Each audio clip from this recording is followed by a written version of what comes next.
Hello everyone. So in this video we'll be setting up our local environment for Laravel development.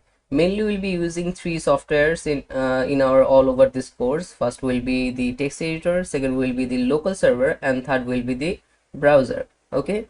For my text editor, I'll be using VS Code text editor. You can use any kind of text editor you prefer, or even you can use IDE like PHP Storm. It's totally fine. And for the localhost server, I'll be using Laravel. So as I said, you can use any other softwares like XAMPP, MAMP, WAMP for local server is totally fine. But if you are using a Windows machine, I highly recommend to use Laravel because it is way more fast and flexible than other localhost servers. Okay. And for the browser, I'll be using Firefox. You can use any other browser, is totally fine. Got it?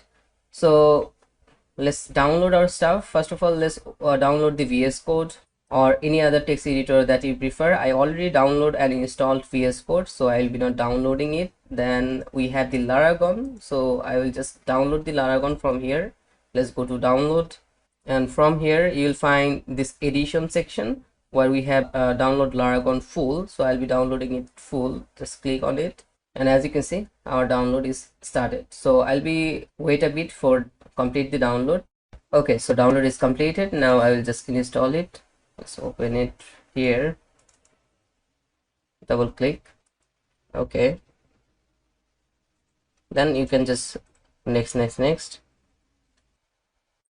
So our Laravel is installed now, so we can run it directly from here. Click on finish, and as you can see, Laravel is running now. Right now, if you want to start your server, you just have to click on start all. Click on it, and it will start all of the server like Apache, MySQL, etc. Got it? Now if you want to serve your application, you have to just right click, then you will find this option www, and from here, from this list, you have to select your application. Okay, so currently I don't have any kind of application, so I cannot serve anything from here. And where you will put all of your application, you can see here we have this root button. Just click on it. It will take you to the root file of the root folder of the Laravel, which is inside the Laravel, then www.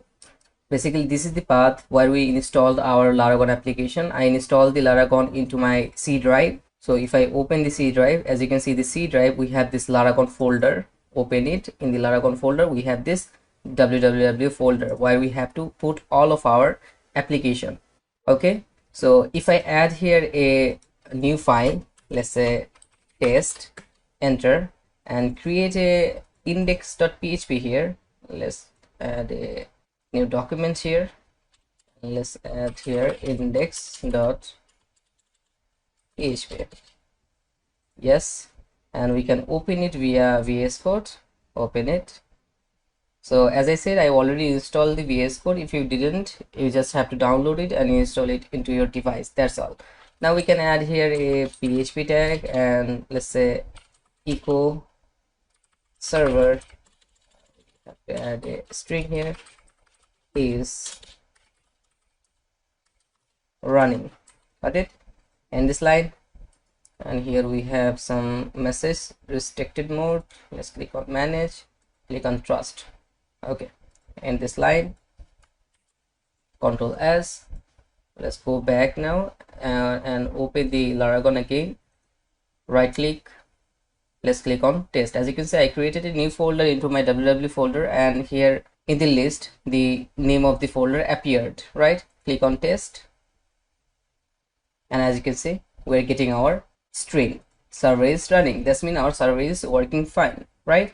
Okay, now let's talk about Laravel a little bit more. Okay, let's open the application. In the application's bottom, as you can see, we have some buttons. Right, we already know about this first button, which will help us to start or stop our server. So currently, as you can see, in the button we have this text stop. That means when we will click on this button, it will stop all of our services. If I click here, and here, as you can see, all the services has been stopped. If I want to start the server again, click on start all, and it will start the Apache and MySQL. Right, then we have this web button. When we will click on this web button, it will take us to the local host. As you can see in the URL, we are getting the localhost and we are getting this page Laragon, and we have the PHP version and other stuff. Got it? Okay, let's move into the next button. Then we have another button which is database. If I click on this button, it will run the database manager for us. As you can see, we're getting a pop-up here. By default, Laragon use a third-party database manager which call Heidi SQL. Okay, it is alternative of PHP I think you already know about PHP right? Basically, PHP is a web-based database manager, right? Similar like to PHP we can handle all of our database operations with this database manager as well, right? So in this pop-up, as you can see, we have some information here like network type, which is MariaDB. It's totally fine. Then we have the library. We don't have to make any kind of changes here. All the default configuration is fine for us. Got it? After that, what we have to do, we have to click on this open button and it will open the enter database manager for us. Okay, as you can see at the left hand side, all of these are basically our databases. So currently I have some databases already created. This is my old databases from my old projects, right? In your case, you will not find all of this. You will find 2 or 3 databases here which are basically default databases. Got it? Okay, so we'll be learning about this database manager later on when we will work with our project. Don't need to worry. For now, just move on to our next button. So here, as you can see, we have another button which is terminal, right?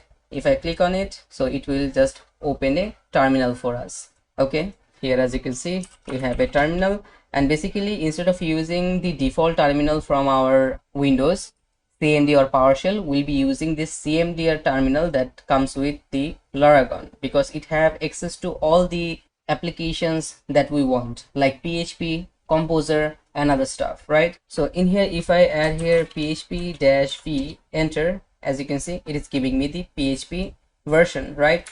So we can access the PHP from this terminal, but you cannot access the PHP from your local prompt, I mean your Windows prompt like CMD or PowerShell, because this PHP, Composer, and other applications live inside the Laragon, and you can only access them via this default terminal that comes with the Laragon. Okay, obviously you can use the PHP, Composer, and other stuff from your local CMD also, but you have to set them up. You have to put the path of these applications into your Windows local environment path, right? But that's a hassle. So instead of using the CMD or PHP we'll be using the CMDR. Got it? I mean the terminal that comes with the Laragon. Now if I test it again, if I add here Composer and enter, and as you can see, we're getting the response from the Composer. So the Composer is also installed, and by default Laragon comes with all the necessary applications and packages like Composer, Node, npm, PHP, and other stuff. You don't have to worry about it. You can go to the Laragon website, and here as you can see what it includes in its full version: Apache, Nginx, MySQL, PHP, Redis, Namecache, Node, then npm, Git. Okay, all the necessary packages and the applications are already pre-installed in the Laragon. That's why we are using Laragon instead of the XAMPP or MAMP, right? If we are using the XAMPP, in that case we had to install all of the necessary packages like Composer, Node.js manually, but now we don't have to, right? So I think that's all about the Laragon, and I already explained what this root button does. It just take you to the root folder of the Laragon, where you will install your Laravel projects or any other projects. Okay, so that's it for the Laragon. Our local server setup is ready. Now we have to work with the VS Code. We have to install some necessary packages that will help us to develop our Laravel application more easier and faster way. So we'll be seeing about the VS Code packages in our next video. That's it for this video. I hope you like this video, and I'll be seeing you at the next one. Take care. Hello everyone. So in this video, we'll be installing some useful extension into our VS Code for Laravel development. So why we do need extensions? Basically, VS Code is a text editor. It's not an IDE, right? So it doesn't have all the features that a IDE have. So that's why VS Code have ton of extension in it. Via the extension, we can set up any kind of coding environment into the VS Code. So currently we'll be working with PHP and Laravel, right? So for set up the PHP environment here in the VS Code, we can use some plugins, or you can say extensions. So at the VS Code, as you can see at the sidebar, we have some icons here. From here, you have to go to this extension tab. Just click here and you will find all your installed extension here. So currently I have 4 extensions, so you can ignore them. Now let's install some necessary extensions that we need for Laravel development. Okay, so in the search, I'll be searching for Laravel. Enter, and you will find ton of results here. These all are basically Laravel extensions for VS Code. Okay, so from here, first of all, I'll install a extension, which is this one, Laravel extension pack. Okay, so when we will install this package, it will install some listed extension automatically. Like we have this .env highlighter extension, then we have blade snippers, Laravel snippers, and some more extensions here. So just click on install and it will download and install this extension into the VS Code. So as you can see, it is installing all of these extensions one by one. Just wait a bit for finish. Okay, so as you can see, all the extension has been installed. Now if I remove this Laravel from here, and as you can see in here, I mean, it is showing all the installed extension, right? Okay, now I'll install another package, which is PHP Intelligence. Just search for PHP Intelligence, this one. Okay, so as you can see, it download over 8 million times, right? Just install this one. So installation is completed. Okay, now we can install another one. Let's search for Laravel again, and from here I will install this one, which is Laravel Blade Spacer. Okay, install it. So in here, as you can see, we have a use case. Basically, when we use curly braces, it give a spacing between the curly braces automatically, so we don't have to do it manually. Okay, so yeah, that's done. Let's see, do we need to install any other extensions? I don't think we have to install any other extension for now. And that's it. Our extension installation is completed. Now our VS Code is totally ready for our Laravel project. Okay, so that's it for this video. Everything is set up. In the next video, we'll be learning how to install a fresh Laravel project and serve it. So that's it for this video. I hope you understand, and I'll be seeing you at the next one. Hello everyone. So in this video, we'll be learning about how to install and set up Laravel project into our local machine. Okay, so let's get started. What I'll do is I will go to Laravel official website first, so which is laravel.com. Just search for it, and here, as you can see, we are at the home page of the Laravel framework, right? So from here we have to go to documentation. Here, as you can see, we have a button called documentation. Click on it, so it will take you to the documentation page of the Laravel. Okay, so here, as you can see, we are redirected to the documentation page, and here is the installation page basically. So from here I will scroll a bit, and you will find this section, which is your first Laravel project, right? In here you have all the instruction you need to install a fresh Laravel project into your local environment. Okay, so here is the first method. You can use Composer for install Laravel. You just add this Composer, then create project Laravel/Laravel, then you have to put your application name or project name, right? So here is one method, and we have another method. We can install a fresh Laravel project via Laravel installer. So we'll be using the second method. Got it? So first of all, what we have to do, we have to install the Laravel installer globally. So for that, we have to run this command, Composer command, which is Composer global require Laravel/installer. Got it? Just copy this command from here, and what I'll do is I'll open the terminal. So as you can see, my terminal is already opened. If I close it, how you can open, you will go to Laragon, open the Laragon, make sure your server is started. Your server is running. As you can see, my Apache and MySQL is running currently. Now I'll click on terminal. Okay, as you can see, our terminal is opened. Now here, as you can see, we are seeing our path. We are currently at the Laragon www folder, right? So now what I'll do, I'll paste this composer command here. Sorry, let's remove this one. Let's go back, copy this command. Let's go to terminal and paste it. Press enter and it will install this Laravel installer globally into our machine. As you can see, it is downloading and the Laravel installer is installed into our machine. So how can we verify it? I can just say Laravel here, enter, and as you can see, it is giving me the Laravel installed version and some additional informations, right? So the installer is installed. Now what we can do, we can create a project. So for create a project, what we can do, we can use this command Laravel new, then you have to add your project name. Got it?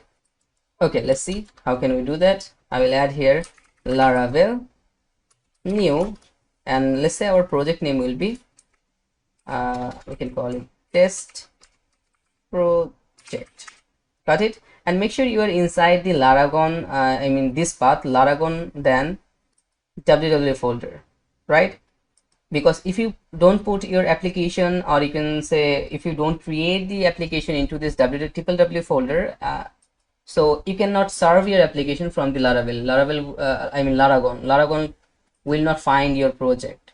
Laragon only can discover the project that is inside this www folder. Got it? Okay, now let's create our project here. I will just press enter, and as you can see, we're getting a label here, Laravel, and it is creating our project, right? So it will now download the Laravel framework and create the project for us. So we have to just wait a bit. Okay, so our installation is completed. Now if I add here ls, and in here, as you can see, we have a new folder which is test project, right? This is our Laravel project. Now if I go inside of this folder, test project, clear this up, ls, and as you can see, here we can see all of our Laravel files and folder. Okay, now let's open this folder into the VS Code. So my VS Code is already opened. I will just close it from here. Now let's add here code space dot. This is the shortcut for VS Code for open a folder in VS Code. So we will add code space dot. Basically dot represent to this current directory. That's mean we are telling our terminal to open the VS Code in this folder. Just press enter, and here as you can see, VS Code is opened. Okay, at the left hand side in the sidebar, as you can see, we are getting all of our folder of the Laravel. We have app, we have a alert here. I can add it, yes, start it. Then yeah, we have bootstrap and other stuff. So we'll be discussing about the folder structure later on in a separated video, don't need to worry. So our fresh Laravel installation is completed, right? Now let's try to serve this application. Okay, now if I go to documentation again, I'm in the documentation page of the Laravel.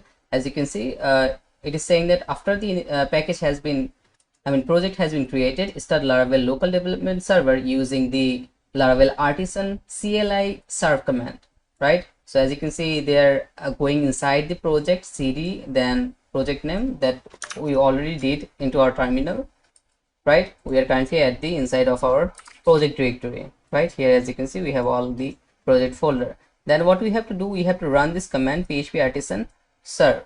Okay, so let's do it. I'll go here and I will add php artisan serve, enter, and as you can see, our server is running. Basically this is the local development server provided by the Laravel itself. Okay, now as you can see here, we have a link here. It is saying server running on this link. So what you can do is you can press Ctrl and click on this link, click on it, and it will open it into a tab. Now here as you can see, our Laravel project is running, right? So we successfully installed and served our very first Laravel project. Okay, so currently we're serving our application via Artisan command. As you can see, we run a Artisan command, PHP Artisan serve, and it is serving our application, right? So we can do it same thing with the Laragon as well. Okay, now let's see with the Laragon. I will just close the development server. Now if I refresh this page, you'll be seeing that we will get error, right? Unable to connect. Fine. Now if I go to Laragon and open the root directory, here as you can see, here is our project, which is test project, and here is all of our Laravel files. Now we'll be serving our application from the Laragon this time. So let's go to Laragon. Make sure you are running all of your servers. As you can see, my server is running Apache and MySQL. Fine. Now as we created a new directory into the root folder, so what I'll do first, I will just reload our server first. So you will find a button here which is reload, and if you click on this reload button, it will reload your server. Okay, just click on reload. So it will give you a pop-up and ask the permission. Just select it yes, that's all. So my server is resetted. Now what I'll do, I'll just right click www, and as you can see, here is our project. So we named our project test project, so it is showing here. If I click on it, and as you can see, our project is serving. This time our project is serving via Laragon itself. Look at the route. Now we are not getting any kind of IP based route. If I go to previous tab, as you can see, in previously when we are using the development server by Laravel, it provided us this link, which is basically the local IP, then colon, and the port number, right? But this time when we are serving our application with the Laragon, it provided us a beautified URL, right? Look at the URL, which is test-project.test, right? So it is using our project name as the domain, and it is binding a domain extension which is .test, right? So that's it. We successfully install our very first Laravel project, and also we learn how to serve our application with the CLI and as well as with the Laragon itself. So that's it for this video. I hope you understand. In the next video, probably we'll be working with how to set up database connection with Laravel. So till then, hello everyone. So in this video, we'll be learning about how to set up database connection in Laravel application. So let's get started. First of all, what we will do, we will create a database for our current application. Okay, so for that, I'll open the Laragon and click on this database. We have to open our database manager first. So as you can see, we are getting a pop-up and we have some configuration here. We don't have to add any kind of additional configuration here. The default configuration are fine. Let's click on open, and it will open the database manager for us. So as you can see, the database manager is opened, right? Now first of all, what we have to do, we have to create a database for our application, right? So what I'll do, as you can see here, we have a label Laragon MySQL. On this label, what I'll do, I will right click. Okay, as you can see, we have some options here. From here you have to hover on this create new, then click on database, and you will see this pop-up name. So in the name, you have to provide the name of your database. Got it? So let's say our current database name will be test_db. Okay, so this will be our current database. Just click on OK, and our database has been created. Here, as you can see, here is our database. This is an empty database. We don't have any kind of table here because we didn't create any, right?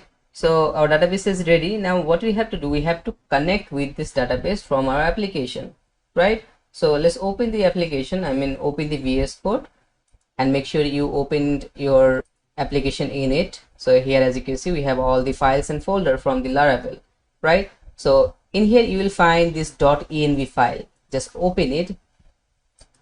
Basically this is the environment file of the Laravel. In here we have lots of environment variables that Laravel used by default. Okay, we can add our additional own variables here as well, but for now we will be not seeing it. Now let's concentrate on the database connection first. Okay, here you will find some variables, environment variables for database. As you can see, all the variables start with db, that's mean database. As you can see, db underscore connection, which is MySQL. Basically we are using MySQL, so it is fine. Then we have db host, which is our local IP. This is also fine, we don't have to change anything. Then we have the db port, which is 3306. It is also fine. After that, as you can see, we have db database. So in here basically you have to provide the name of your database. So we just created a database here, which is test db. So what we have to do, we have to put here our database name, which is test underscore db. Okay, after that you have to provide your username and password. So currently our username is password and the username is root and the password is empty. We don't have any kind of password for our database, so this is also fine. Okay, so that's all you have to do for connect with your local database, right? If you are at the production, in here obviously you have to put your real credential of the database, like your database name, your database username and password here. Okay, most of the time you don't have to add host and port. It's totally fine if you don't add them. Your application will still connect with your database. Got it? For local environment, you just have to change the database name. That's enough. Okay, so now let's check out that is our database connection is established or not. Okay, so for that we can use CLI. So open the terminal and make sure you are inside of your project directory. As you can see, I am at the Laravel www, then test project, which is our project, right? If I add here ls, as you can see, we can see all of our files and folder, right? So yeah, now first of all what I'll do is I will go to Tinkershell. Now if you don't know about what is Tinkershell is, basically Tinkershell is a Laravel Artisan command. By that you can access a shell. It allows you to interact with your Laravel application from the command line interface, right? So let me show you. For go to Tinkershell, you have to add a command here. I mean, you have to run a command, which is php artisan tinker, enter, and as you can see, we're inside the Tinkershell now. As you can see, it is saying that psy shell, and here's the version and the author name. Okay, so from here we will check our database connection. Got it? So what I'll do is, as I said, that from the Tinkershell we can interact with our application from the terminal. Got it? So what I'll do is I will call db here connection. I'm calling a method from the db. Then I'll chain another method, which is get pdo. Okay, now if I end this line and press enter, as you can see, it is providing me a object here, pdo object. Basically that's mean our database is connected. Okay, you can see the connection status and some other status here, right? Now if I go again at the env and if I replace the name with some other database name that doesn't exist into our database, so let's see, I just remove the b from our database name. Now it is testd, right? Now what I'll do is I will go again at the terminal and I cancel it, clear it first. Now let's go again php artisan tinker and I'll run the same command again, db connection get pdo, enter. Now as you can see, we are getting an error. It is saying that unknown database testd, because there isn't any kind of database exist by this name, right?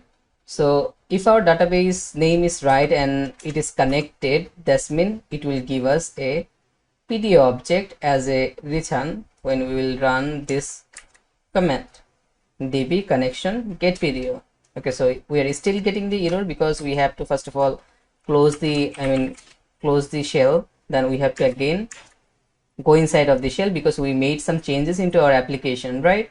Let's add php artisan tinker and we will just run the same command again, db connection get pdo. As you can see, we're getting a pdo object. That's mean now we are connected with our database from our Laravel application. So that's it for this video. I hope you understand how to connect database with your Laravel application. And if you don't understand about this, what is this PHP Artisan is and what is this Tinker is, basically I'll be explaining it to you later on in our future videos. Don't need to worry. So that's it for this video. I hope you understand, and I'll be seeing you at the next one.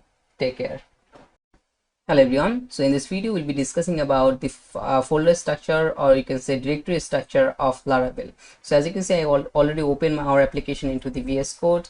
At the sidebar you can see all of our folders and the files. Now in this video I'll be giving you a basic idea of all these folders, what kind of file we store in this folder. Okay, so let's start our video. First of all, as you can see at the top we have app folder, right?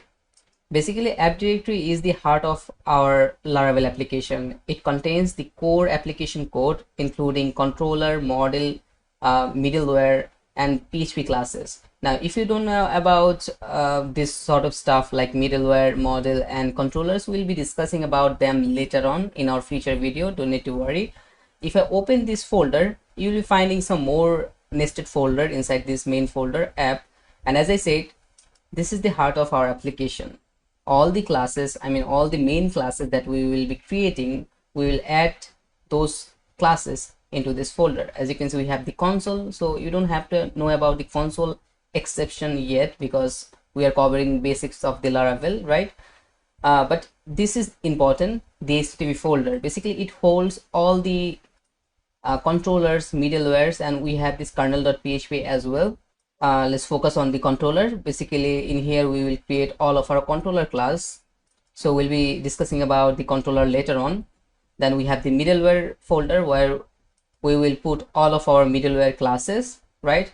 So that's it for the HTTP folder. Then after this HTTP folder we have the models folder. So in here we have to put all of our model classes. Basically this model folder houses the Eloquent model database classes. Okay, we'll be discussing about models later on as well, so collapse it. Then we have the provider. You don't have to know about what are the providers now, but in this provider folder we will add all of our service provider classes. Okay, so just collapse this app folder.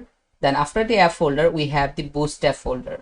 Okay, the bootstrap directory contains the files that are responsible for bootstrapping the Laravel framework and setting up the environment. Okay, if I open the bootstrap, here you will find this app.php and a cache folder. We can ignore the cache for now. So we have this app.php. Basically this app.php initialize the application and register the service providers. Okay, so you don't have to know it about deeply right now, so we can just close it up. After that we have this config folder. The config directory holds configuration files for various components and service using your application, used in your application basically. So this is the configuration file where we put all of our configuration of our application. Here as you can see we have lots of default configurations like database. So if we want to configure something in the database, we can open this database file and configure our database configurations. As you can see here we have the configuration for the MySQL, then Postgres, and more. Okay, so this means this folder, this config folder, just hold all of our application configuration files. Got it? After that we have the database folder. In the database folder we have three folders: factories, migrations, seeders. So in the factories folder we have to put all of the factory classes. Okay, in the migrations folder we add all of the migration files or classes here, right? We'll be discussing about the migrations in depth in our next, in our future videos. Okay, then we have the seeders. So all the seeders files will go inside the seeders folder. Okay, let's close this. After that, this is the important folder, one of the important folder basically, which is public folder. Now public directory is the web server's document root, and it contains the publicly accessible files for your application. If I open it, and here as you can see we have this index.php. the entry point for all HTTP requests. So that's mean when our application reloads, or when we refresh our application, or you can say when our application boot, the first file that runs is this file, index.php, right?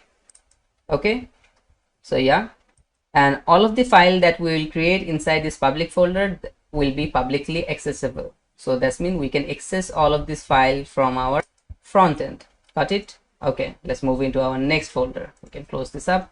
After that, we have the resources folder. Okay, now resources directory, or you can say folder, contains assets and views used in your application.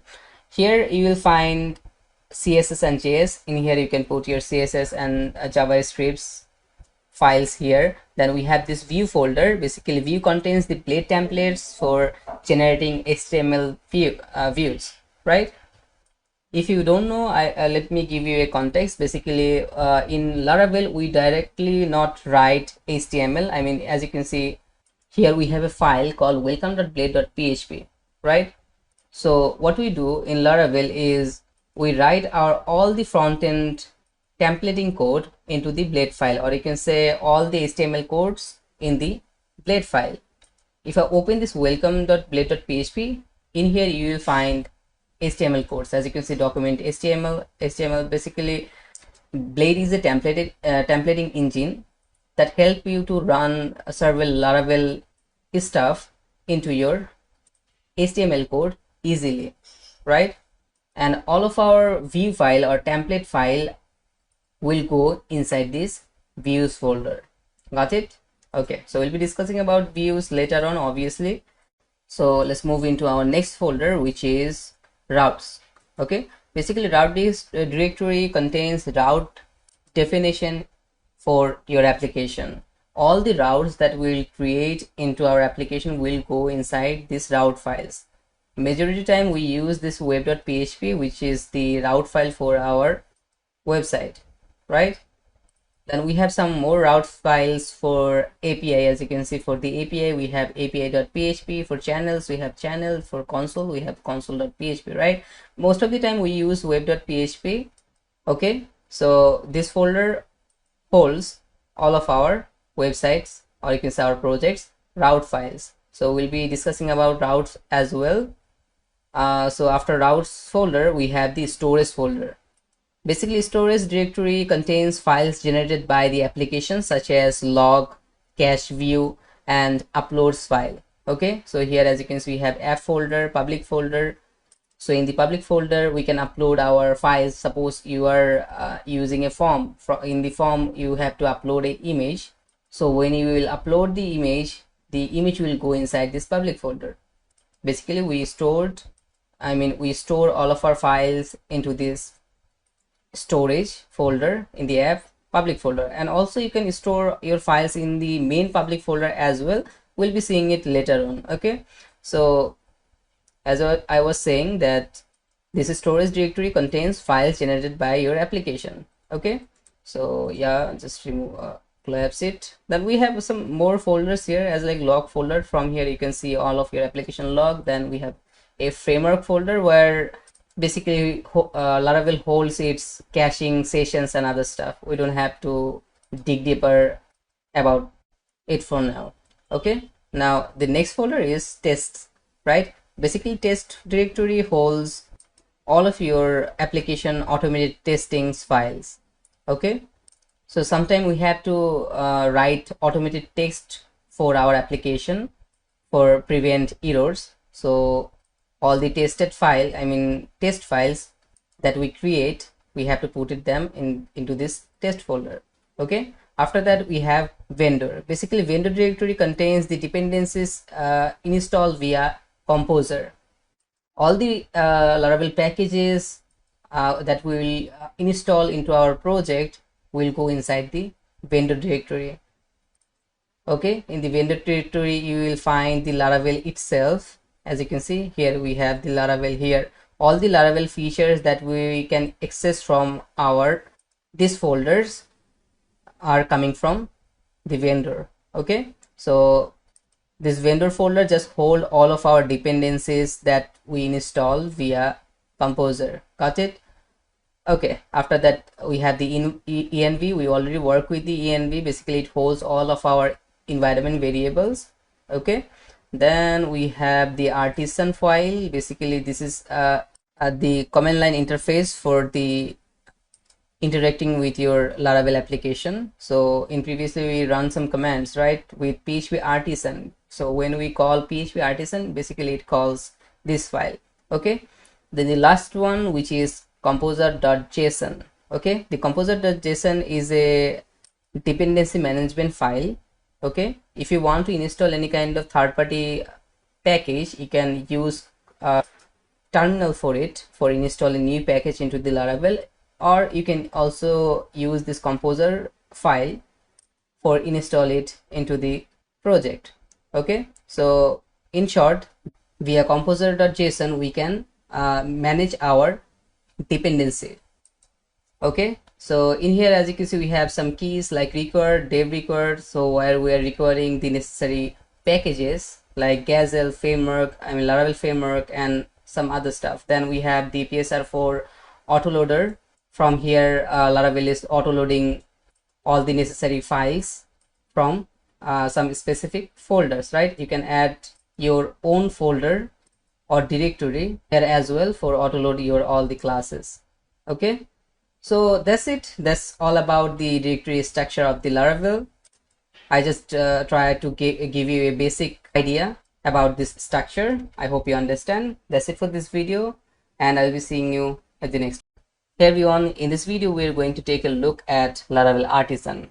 Laravel Artisan is a command line interface included with Laravel that provides a number of helpful commands for developing Laravel applications more rapidly.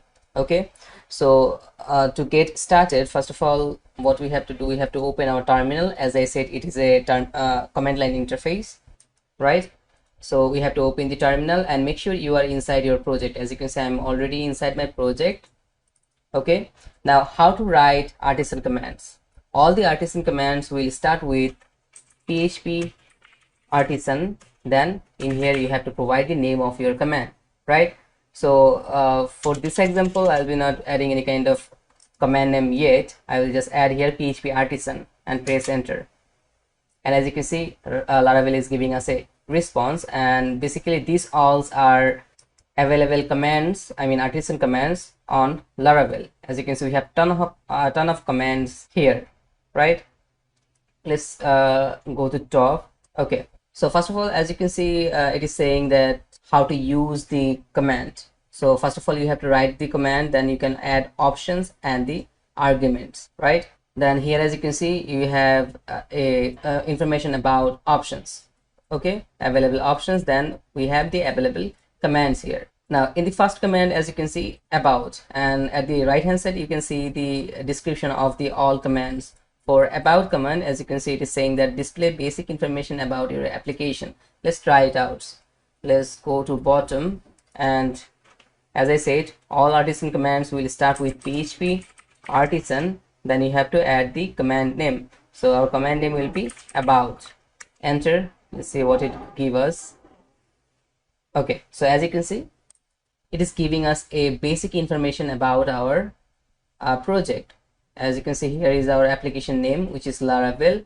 Our PHP version is 8.1, then our Laravel version is 10, our composer version, then environment we are working with in the local environment, so it is local, right? URL is enable localhost, then maintenance mode is off.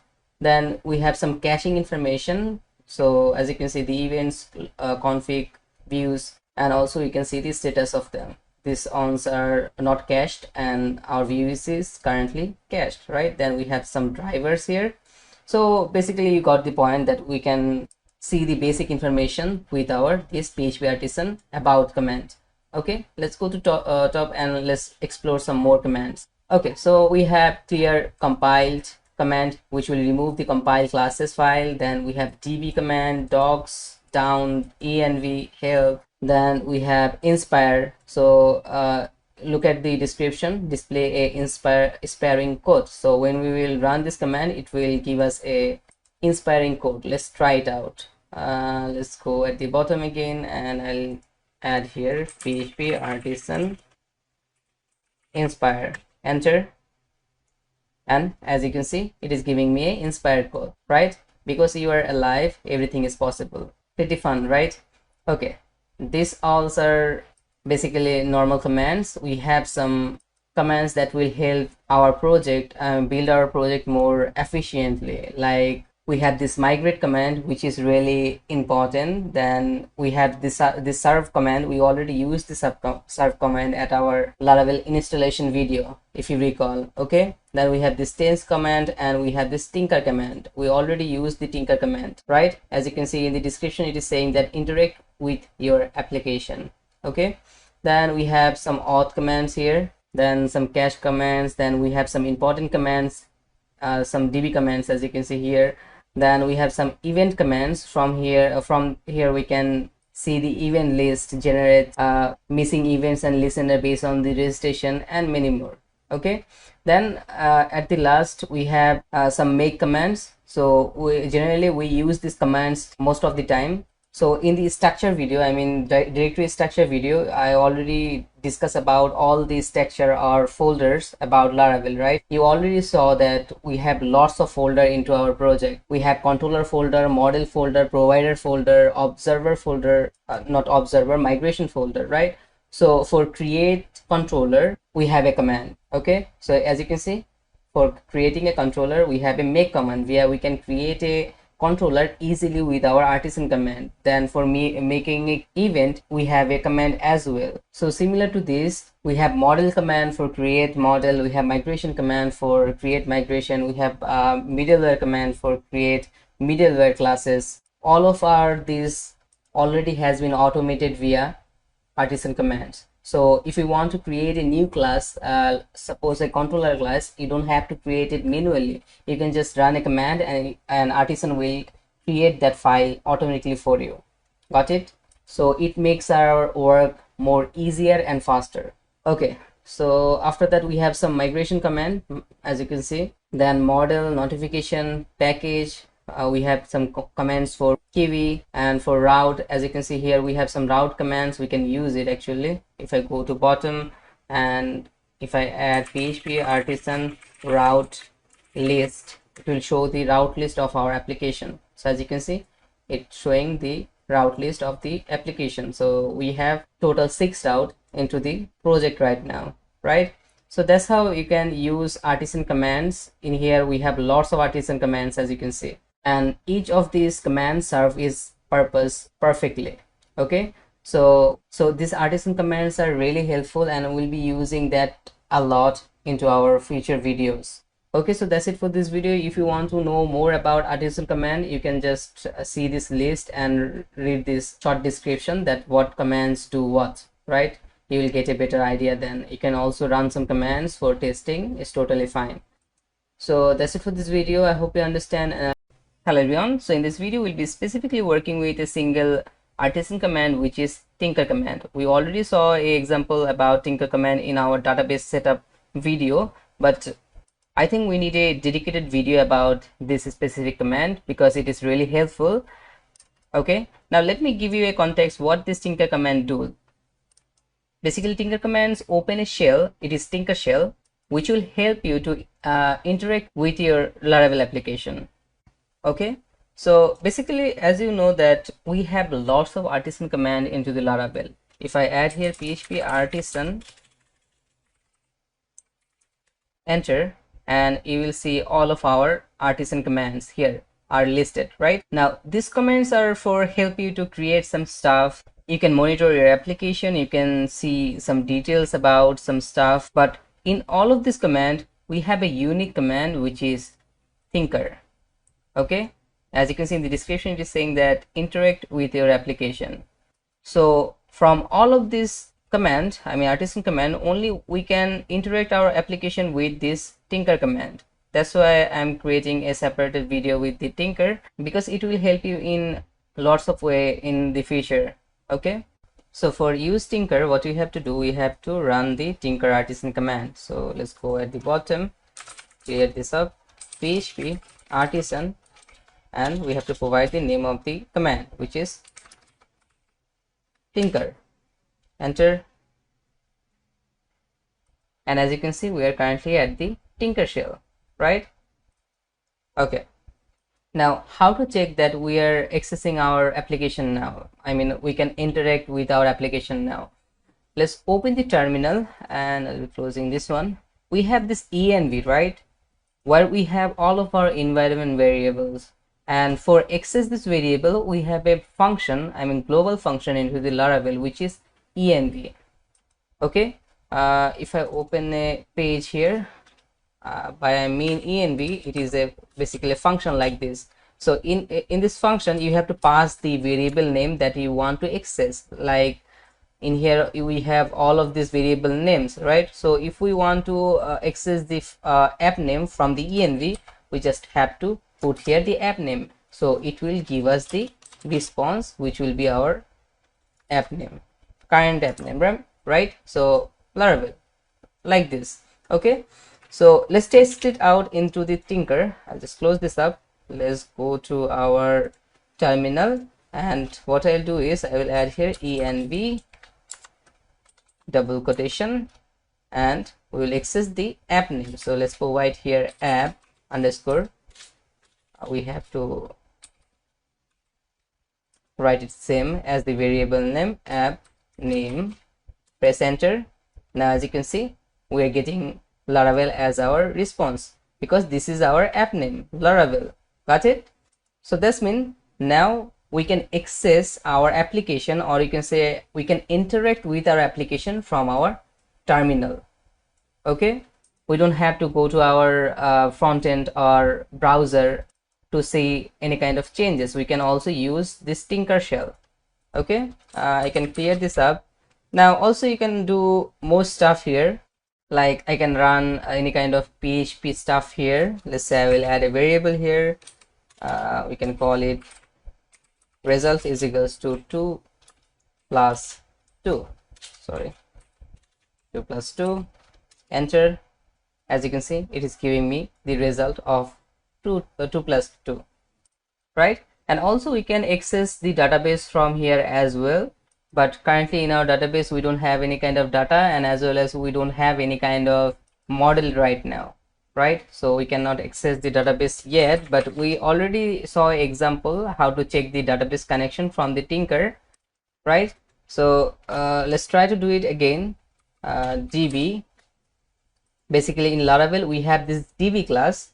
Basically this is a facade where we can execute db queries. Okay, so as we can interact with our application from the terminal, so we can access these classes of the Laravel as well. So from here, if I add : connection, this db class have this static method which is connection, and from here we can chain pdo, enter, and as you can see it is giving us a response, right?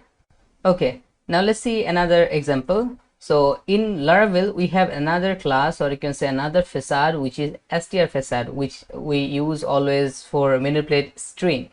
Okay, let's see, can we access that class from our terminal or not? So we have str, as I said, our class name is str, clone, then there is a method called slag, which is basically we use for generate slag for the titles and other stuff, right? So in this quotation we have to provide a string, and this str slag method will convert that string into a SEO-friendly slag. Got it? So let's say this is a test title, press enter, and as you can see our this str slag converted this string into a slag, right? So that's it. That's how you can easily interact with your application with the terminal without any kind of issue. Okay, so when you will work with a real real world project, in that case this Tinker command will be really helpful. Like if you want to interact with your database and create some dummy data, if you want to delete some data from the database, if you want to check some stuff, you can just use this Tinker command for do them all. Okay, so in future when we will work with real project, we'll be seeing the use of this Tinker command more deeply. For now, I think that's it for this video. I hope you understand. That was a just a basic overview of this tinker command. So that's it for this video. I'll be seeing you at the next one. Hello everyone. So in this video we'll be discussing about MVC architecture. Now this is a really important video because Laravel itself a MVC framework. That's mean Laravel use MVC as its architecture. Got it? So I write down some questions here, as you can see, like what is MVC, what are the benefits of the MVC, and how MVC work in Laravel. So I'll be giving you answer of these all questions in this video. So let's get started. First of all, let's start with our first question, which is what is MVC? Basically, MVC stands for Model View Controller, which is a software architecture pattern commonly used in web development. It helps in organizing and structuring code for better maintainability and separation of concern. Basically, in MVC, the application is divided into three main components. As I said, model, view, and controller. So it is divided by three. If you notice in our directory structure video, in there I already show you these folders. Let me show you again. If I open the app folder, in the app folder you will find this M, which is model. So we have a model folder where we can store all of our projects model. Okay, now we'll be discussing about what is model, what is view, and what is controller a little bit later on. Just see that in here we have a model folder where we will show, put all of our model. Then we have the V, which is view. If I open the resource folder, you will find a views folder where we will add all of our view file. Okay, and let's go find the C1, the controller, which is inside the HTTP folder in the app folder. We have this controllers folder where we will put all of our controllers. Okay, clear? So by this folder we already know that Laravel is following the MVC architectures because all the key components of the MVC are present into the Laravel folder structure. Okay, now let's talk about what is this MVC, model, view, controller. Let's start with the model. The model represents the data and business logic of the application. It handles the data storage, retrieval, and manipulation. It encapsulates the logic and rules for working with the data, such as validation, calculations, and database interactions. So by that mean, M will handle, the model will handle all kind of database interaction for us. Okay, then let's move into view, which is V. Basically, the view represent the user interface of the application. It is a it is responsible for presenting data to the user and capturing user interaction. Views are typically in the form of HTML templates, but they also can include other presentation layers like CSS and JavaScripts. So in the directory structure video, I already told you that in the views file, we will store all of our HTML templates in the blade format, right? So this is our representation layer. All the UI type of stuff, our design templates, like this sort of stuff will go inside the views, right? Okay, so now let's discuss about the C, which is controller. Okay, the controller acts as a intermediary between model and view. It retrieves the user input and control the flow of data action between the model and view. It contains the application logic for processing requests, retrieving data from the model and passing that data to the appropriate view. Okay, so as I was saying that model will responsible for interacting with the database, right? And in the view we will show, we will handle the visual part in the view, right? Application visuals part, and the controller will control this both.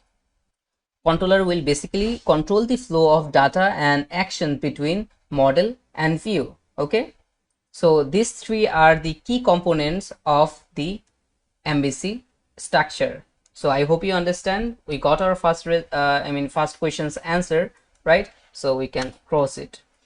Now let's move into the benefits of the MVC. I hope you already understand what are the benefits. The main benefits of the MVC is code separation. Okay, you are separating your database logic in modules. You are separating your view parts of your application in the views, and then you're handling your business logics and other stuff into the controller.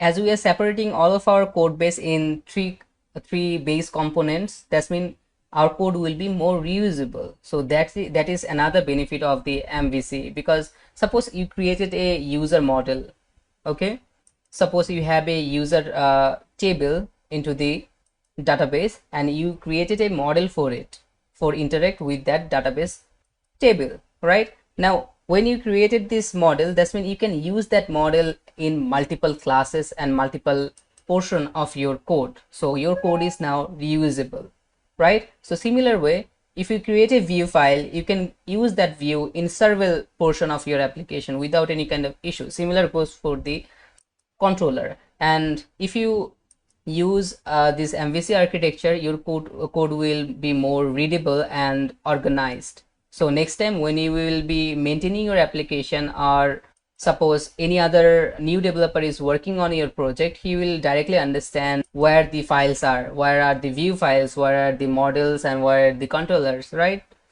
Because MVC is a well-known architecture. So that's all are the basic benefits of MVC. So we got our second answer.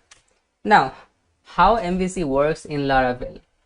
By now, I guess you have a basic idea that how Laravel work with MVC, right? I already show you some folder that is already exist into the project. I mean Laravel project by default, controller folder in the HTTP, where we will put all of our controllers. Then we have a model folder where we will add all of our models. Then we have a view folder where we will put all of our views, right?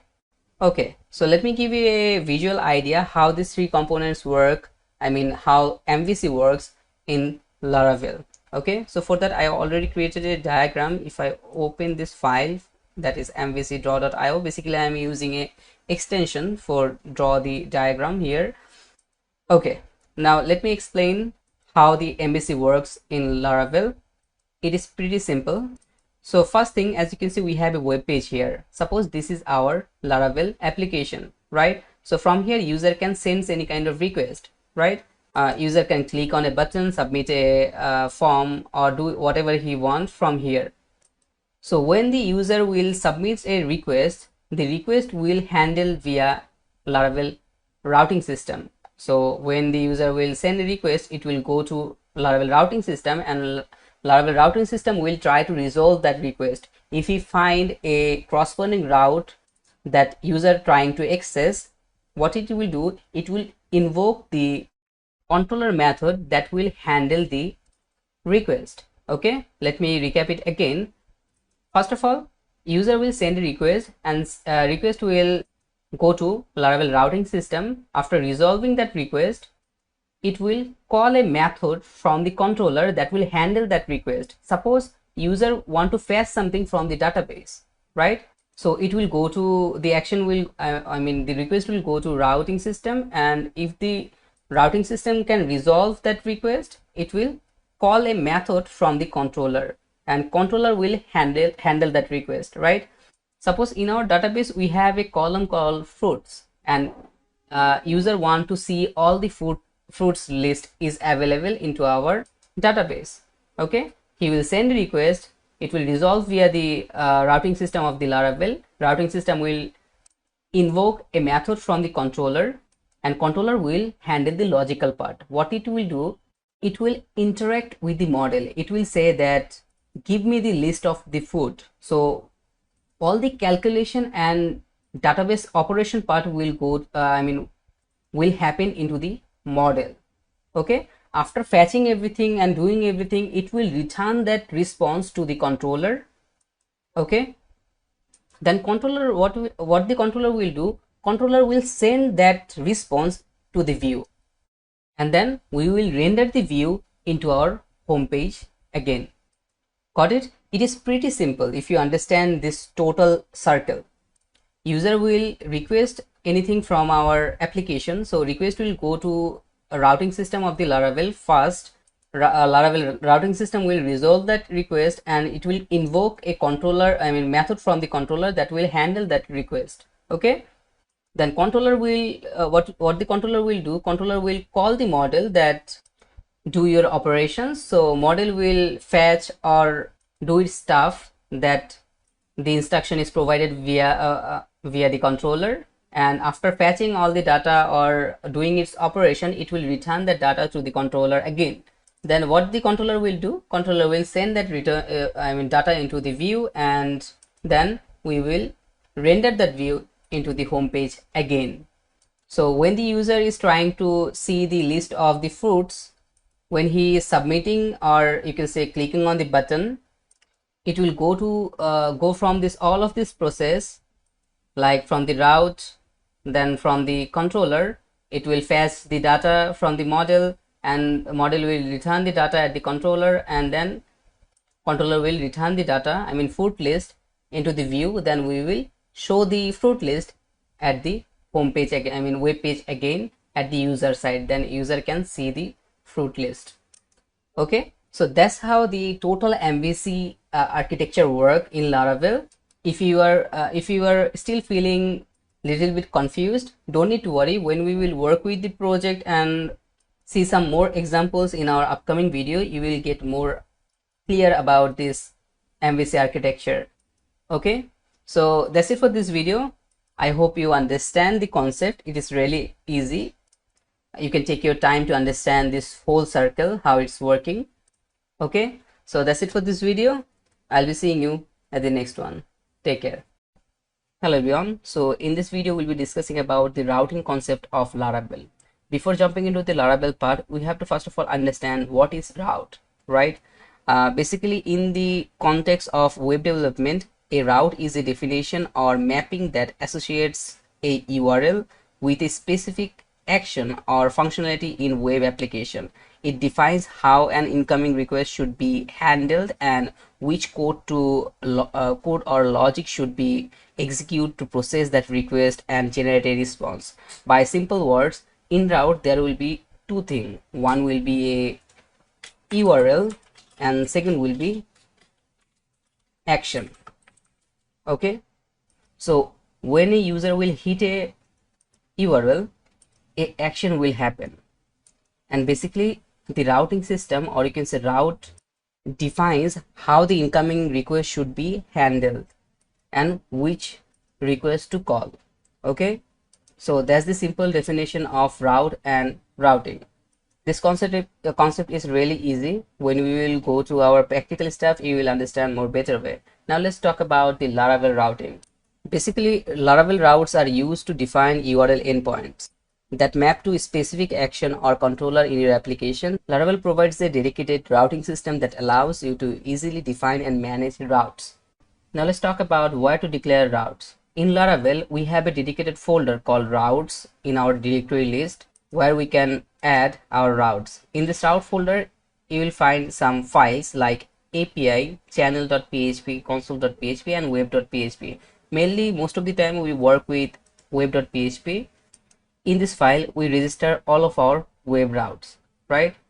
But except this route file, we have some more files like API, channels, and console, right? So when we work with API especially, in that case we use API file for register our API route. Then we have the channels. Basically, when we work with broadcasting, in that case all kind of broadcasting route are registered in channels.php. If you don't understand what is broadcasting, it's totally fine. It is advanced topic. We can just ignore it. Then we have the console.php. Remember, we already use Artisan commands, right? So in here, if we have any kind of console based route, we can put the route here, or you can say we can register the route here. Mainly we'll be concentrating on the web.php because, as I said, we most of the time use web.php the most. Okay, so in this file we can register all of our web routes. And as I said before, in route we have mainly two things. one will be the URL, second will be the action. As you can see here, we have a predefined route here. Basically what this route is doing, as you can see, we have this route, then get, then we have this portion. This is basically the portion for the URL. So in here they are giving a slash, that means it is the root of our project, or you can say this is our root route. So when the user will hit the root route, it will return this welcome view. Now if you don't understand what is view is, you don't have to understand it now, because we will be discussing about views later on, but I already give you a hint in my previous videos that what view does. Basically view is our presentation layer of our application, right? That's mean our HTML files. So what we are doing here is, when the user will hit the root route of our application, it will return the welcome view. Now what is the welcome view? If I open the resource folder, views folder, in here as you can see we have this welcome.blade.php. if I open it, here as you can see we have some HTML codes here. Okay, basically this is our home page of our application. If I go to my application at the browser, as you can see, if I refresh this page, I already serving my application. So here as you can see, here is my domain, and I'm currently at the root route of our application. There isn't any kind of other route than this route currently in our application. So this is our root route, right? And when we are visiting here, we are getting this home page, or you can say welcome screen from Laravel, right? So basically that's what this route is doing. If I open the web.php again, so when we are hitting the root route, it is returning this welcome view. Okay, fine. Now let's see how to declare our own route or some other routes. In Laravel, for defining new route, you have to take a help of this route facade. Now if you don't know about facade, let me give you a small context. Basically facades are classes.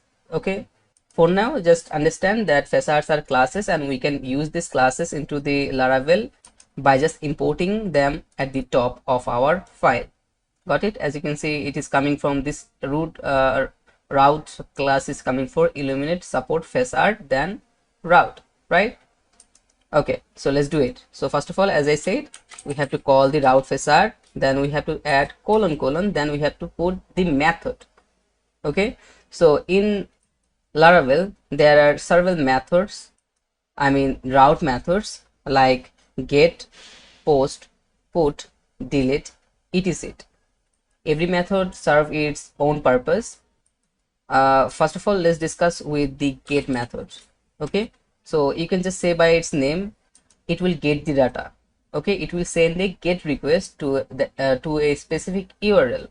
So in this get method, what we have to do, as you can see, VS Code is giving me already a hint. It basically takes two parameters. First will be the URL. As I said, every route contains two things. One will be the URL, second will be the action.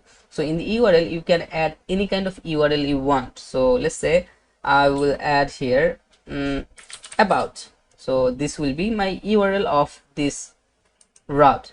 Got it? And in the second parameter, we can pass two things. First, we can pass a callback, or we can pass a controller. Okay, now we didn't cover controller yet, so I'll be not talking about the controller. I'll be mainly working with the callback. Okay, so let's pass a callback here. So for pass a callback, we have to add function, and from the function we can return anything else, I mean anything we want actually. So now as you can see, our this format and the previous already declared, I mean previous routes formats are quite bit now same, right? We are using the get method. First of all, we are passing a URL, and second will be the callback. So in the callback, what I'll do is I will return a string for now. Let's say this is a about page in this line. Got it? Now if I want to access this route, we have to go to this about URL. So our route definition is completed, and in the action we are returning a string from here, and you can literally return anything from here, is totally fine. Let me show you. if it's working or not. Let's go to our front end. Now here is our main root route, right? Or you can say root URL. Now let's access our newly created route, so which is about. So I am putting here slash then about, press enter, and as you can see, we are seeing our string here. This is a about page. So we successfully register a new route, or you can say our first route, into Laravel application. Okay, so that's how you can define your own route pretty easily. If I want to add another one, let's put it here again, and let's add here contact. This will be our URL, route URL, and in the callback we can return anything we want. Let's say I will return a array from here. Now let's put here the name John Doe, age 24, location USA. Okay, now let's see what happened. We will hit this contact route. Now let's go back to our application. Instead of about, let's click on contact, and as you can see in the contact, if I zoom it a bit, we are getting our data in JSON format. Okay, and one thing to remember here, you can ask that we are returning an array, but at the front end, why it is showing JSON? Basically, when we return any kind of array from our Laravel method, it convert that array into a JSON object. Okay, so remember that. So that's how you can register new routes without any kind of issue in Laravel. You can see the convention is really simple. Got it? Now let's talk about the route methods. So we are currently using only get method. So as I said, in Laravel we have several methods like post, put, delete, patch, etc. Got it? If I show you here, let's add a command here, route methods. Okay, so we already used get, so there is this, I can add here a command again. Actually, we already used get route, right? Then we have another one which is post route. Then we have another one which is put route. Then we have another one which is patch route, and we have last one which is delete route, right? We already worked with the get route. So as I said, get route is used for get a data, or you can say it will send a get request to the server actually. Okay, then we have the post method. I hope you already know, familiar with get and post. If you already work with PHP, is the same. Okay, but we have some additional more methods in Laravel like put, patch, and delete. Okay, let's discuss about the post little bit first.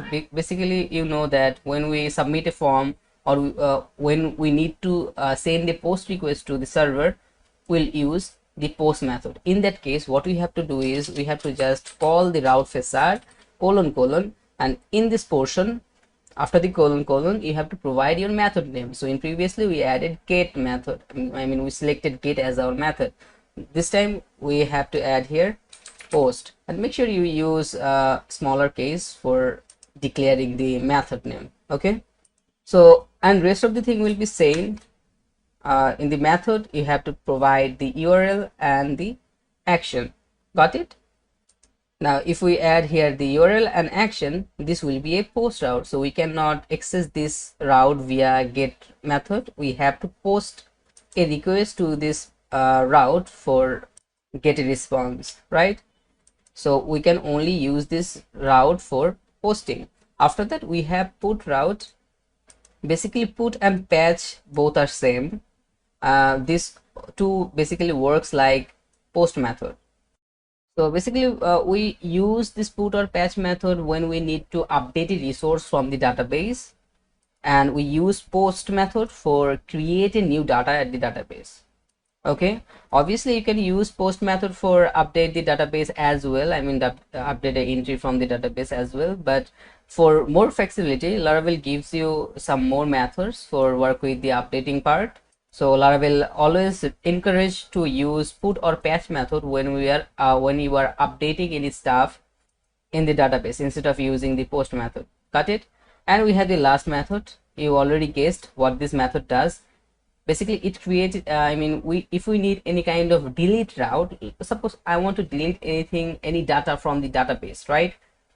So obviously I can create a get route for it, also a post route, it's totally fine, but we have a dedicated method for it, which is delete method. By that we can create a delete route which will specifically handle the delete part of the database, right? If we want to delete anything from the database, we can use this delete route. These all methods have their own facilities. We'll be talking about them later on when we will do practical stuff with them. For now, just understand we have total 5 methods in Laravel, and we mostly use get, post, put, and delete. Okay, and as I said, put and patch are basically the same, they works like same, so most of the time we use put instead of patch, right? So that's it, that's all about Laravel routing system and routes. And as I said that currently we are using a callback. We can use here a method also from the controller. So when the user will hit this route, it will call a method from a controller. So we'll be doing it later on after completing the controller part. Now if I talk about the controller, and if you don't know about the controller, then it will doesn't make any sense for you, right? So we'll be covering it later on. So that's it for this video. I hope you understand how to declare route, how to work with route in Laravel. Then we will be covering some more stuff in our next video. So till then, hello everyone. So in this video we'll be discussing about route parameters. So in Laravel, route parameters allow you to capture dynamic values from the URL and use them within your route handlers or controllers. Route parameters are useful when you have URLs with variable parts such as ID, username, or any other parameter that may change for each request. Okay, by that I mean if I go to top, in previously we defined some routes, right? At the first argument we pass the route URL, and at the second we have the action, and I already told you action can be a callback and as well as a controller method, right? Now suppose in the route you have to pass some parameters that will change in every request. Okay, so how can we pass it? So basically in Laravel, for defined a route parameter, you enclose the parameter name within curly braces. And let me give you an example. Let's create a new route here at the bottom. Let's call the facade route : let's create a get route, is totally fine. And in the URL, let's say our URL name will be person. Okay, and as we are not using any kind of controller, so we will add a callback here, function, and from here let's return a person name. So let's pass a string here, John Dio. Okay, in this line. Now if I view this route, I mean if I want to access it, let's go to website and pass person in the route. As you can see, we are getting the person name, which is John Doe. If I zoom it a bit, okay, here as you can see we're getting our person name. That's mean our route is correct and it's working fine. Now suppose we want to pass a parameter in the route. Okay, sometimes you have to pass ID in the route for grab a specific data from the database, and also you can add any other parameters you want. It's totally up to you and your situation. For now, suppose I want to grab a person data depending on the ID. Okay, now we need this person ID. So currently in our route we are adding the URL person, but there isn't any kind of way to pass any kind of additional data or dynamic data here. So how can we pass it? So as I said, for pass a dynamic data in the route, we have to add a placeholder. So suppose here is our main route, and after this route we'll pass a parameter. Got it? So I will add a slash, and this portion of our route will dynamic. So for that we have to add here curly braces. Okay, open curly braces and ending curly braces, and inside here we have to add a placeholder. As I said, we'll be working with ID, person ID. Depending on the ID, we'll be fetching the information of the user. So we can add here ID. Okay, and make sure when you're defining the placeholder here, you can only use alphabetical letters and underscores. Okay, let's say ID of person, like this one. You cannot add this underscore at the font. You can only use this underscore between the words or letters. Okay, so yeah, that is the thing. You cannot use numbers here. So yeah, so now when we are using this curly braces and a placeholder, we are saying Laravel that this portion of our route is dynamic, and the value of this portion of our route can be changeable. Okay, now if I go to front end again, and if I try to access this person and enter, you'll be seeing we're getting a error. We're getting 404 because our route is currently incomplete, because this is our route, this is our main route. It will take a parameter as well, so we have to pass this parameter, otherwise we will get 404. So if I go here, if I add a slash, and if I add any kind of parameter here, it can be string, it can be anything you want. Just let's add here 2 or 3, enter, and as you can see, we are seeing our username again because our route is now fulfilled. We have our main route, then we are passing the parameter here, and this parameter is dynamic. We can add anything here. If I add here name, enter, it will still work, right? Okay, let's go back. It's not like you can only pass one parameter. You can pass any number of parameter you want. Suppose we have person ID, then if the person have any kind of post, so you can add post, and also pass the post ID here as well. So you can add here post underscore ID, or also you can camel case it like this, post ID. It's totally fine, it will also work. Got it? So similar to this, you can add multiple parameters. It's totally fine in your route. So for now, let's work with the single one. Okay, so now let's try to access this parameter, route parameter from our callback. Currently, if I go here at the front end and refresh, you can see when we are passing a parameter here, our route is working. We're getting our response here, right? But how can we access this parameter? We have to grab this parameter, right? So how can we do that? Let's say go here, and for access this parameter at your controller method or your callback, what you have to do is you have to add a parameter at your function. I will add a variable here which will be ID. That's all. Okay, now we can access the ID parameter value from our callback, because in the callback we are accepting this ID here, right? It's not like that you added the placeholder name ID and the parameter of the function have to be the same name. You can add any other name here also. I'll be showing you. Just go here, and instead of passing a string this time, let's cut it down and let's pass a array here. Let's say first will be the ID, and let's put here this value, this parameter which is ID that we are getting from the route. Okay, and in this again we can hard code it, name, and add the value here, John Doe.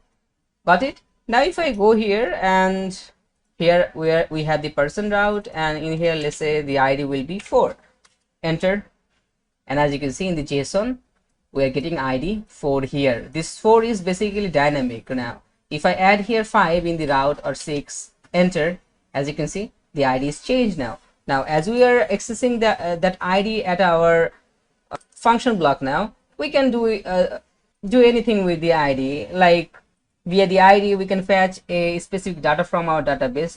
Suppose now we are working with the person, so you want to fetch a person data from your database and you have the ID of that person. You can just run your SQL query here, or you can use eloquent query obviously, and fetch the data and return the data like this. Got it? So that's how you can use route parameters. Okay, now suppose you have multiple parameters, so how can you accept those parameters? Let's say I have another one, so post, person have post, and we will add the post parameter also, so post ID. Okay, so how can we get the second parameter? So here we have the route, then we have the parameter, then we have another route segment, then at the last we have another parameter, right?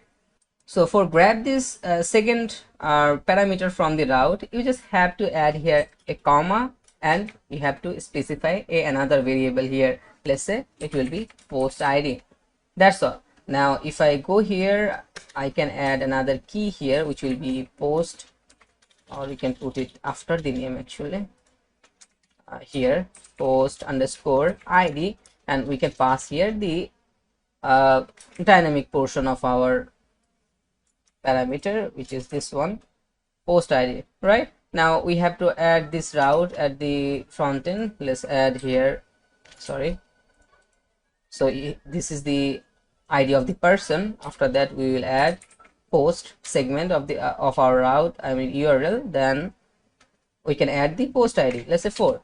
Enter. Now as you can see, now we are getting the person ID, which is 6, the name of the person, and here is our post ID, which is 4, and we are grabbing these data from the route. Okay, these segments are, I mean these data can be manipulated depending on the value of the route or parameter of the route.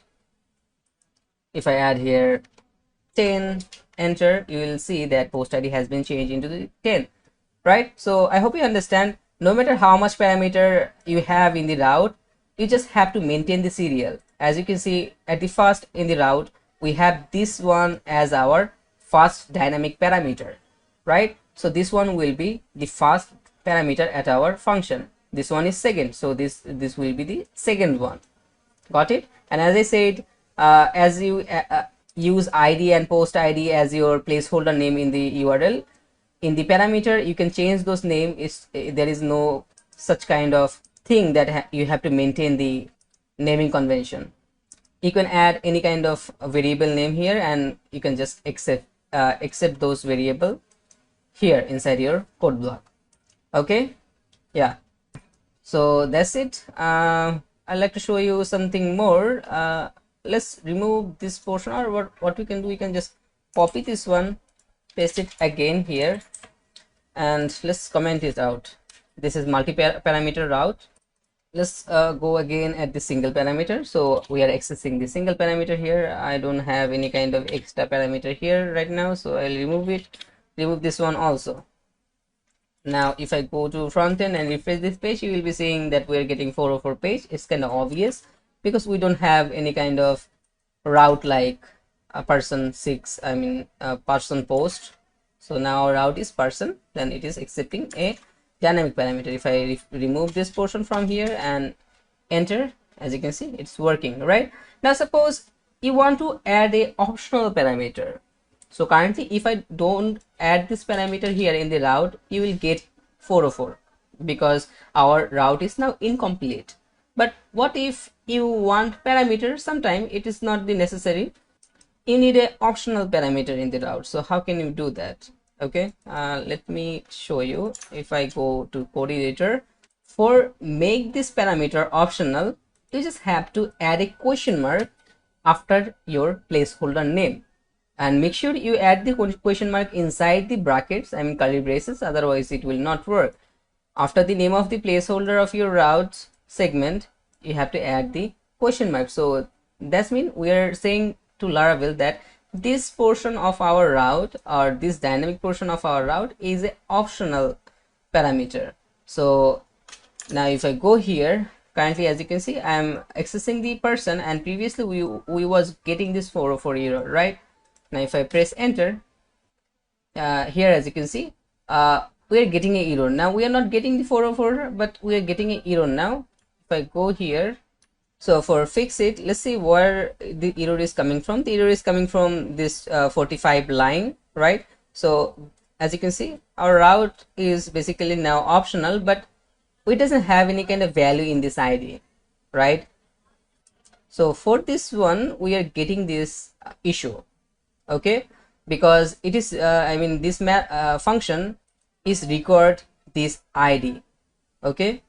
So we have to pass a ID. So currently we are not passing any kind of ID. If we pass a ID here or any kind of string, for now it will work fine. But if I remove this one, it will throw a error, because in the function we have to pass a ID, but now we are not passing a ID. It's not coming from our route, it is coming from our callback function, right? So in that case, as our this ID is optional parameter, so that's mean this ID that we are, I mean this parameter that we are accepting in our function had to be also optional. So what I can do is I can add here a default value like 1, okay. So I'm putting here a default value for this ID. Now if I go here, refresh this page, as you can see our error is gone. The default value is ID. Currently we are not passing any kind of parameter at our route, but here as you can see we are getting the 1. Now if I pass the parameter here, let's say 8, enter, you'll be seeing the ID is changed, because now we are passing a dynamic parameter at our route or URL, you must say, okay. Now everything is working fine. If you don't want to add any kind of additional parameters, so also you can add nullable here. I mean you can make this one null, so that's mean when you remove it, this portion will be empty. As you can see, the ID is null now, okay. I hope you understand. So that's it. I hope you understand how everything is working, how to work with route parameter, right? So that's it for this video. I hope you understand, and I'll be seeing you at the hello everyone. So in this video we'll be discussing about route naming, route grouping, and route prefix. First of all, let's start with route naming. So in previously we saw how can we work with routes, right? How to declare a route, how to pass parameter. Now we'll be seeing how to name a route.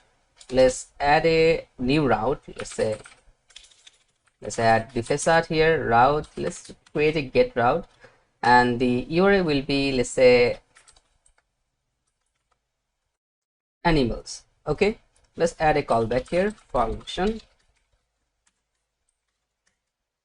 Now from here let's return something. Let's add a string, dog and cat, okay.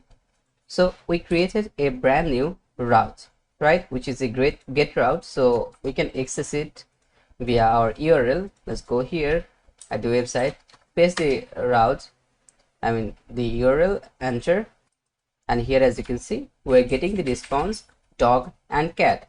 Now how to name a route? For add a naming for a route, what you can do, you can add, or you can say you can chain another method which is name at the end of the route, okay, and you can define the name of this route, okay. Let's say I want to call this route animals, okay. So this will be the name of our this route, okay. So where we can use this name, as you know that we can access our routes via this URL or URI, right? But why should we use this route name? We can use this route name into our front-end templates. This is really useful. Suppose you have a nav bar where you have to show nav items, and in the all the anchor text you have to put some dynamic URLs, right? So instead of adding URLs, because URLs can be really big, right, and also they're really hard to remember. So what you can do, you can specify name for your routes, and you can use name instead of URLs, okay. As you are adding a name for this specific route, that's mean you can access this route with the URL as well as the name, okay. And you can only do it in the front-end templates, and also in case of inside the classes as well. Let me give you a idea how to work with it. In previously I show you that we have this views folder where we have this welcome.blade.php. So when we are going to our front end here, as you can see, we are getting a welcome view, right? If I unzoom it, so this is our welcome view, the default welcome view from the Laravel, right? Now suppose I will add a link here. So let me show you. Open this welcome.blade.php. In here we have lots of codes here, CSS and other stuff. So let's go to bottom here. We have this documentation div here, empty. Okay, basically this documentation is this one. Fine. So here is the div. In here, let's say I will give a spacing here.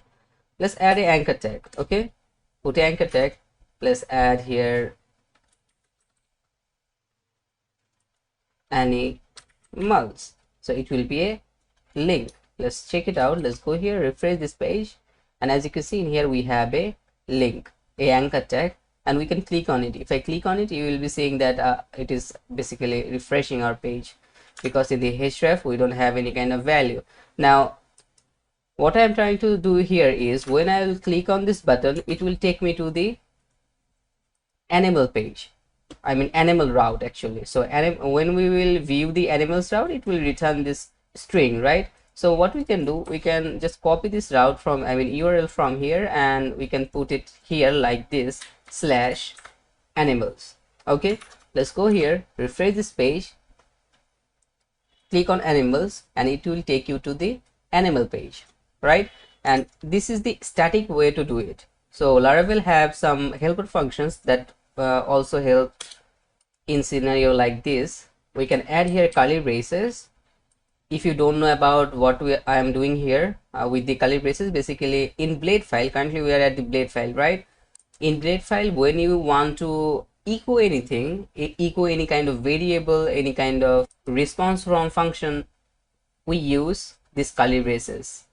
It's basically work like echo. So when we will put a variable here, it will echo that variable, as simple as that, right?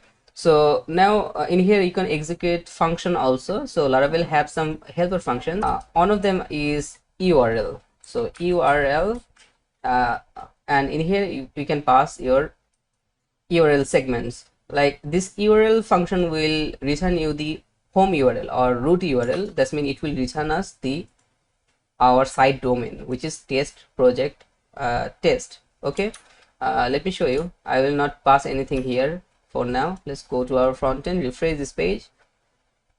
Okay, so we are getting an error. I was wrong. In here we have to pass atlas1 argument.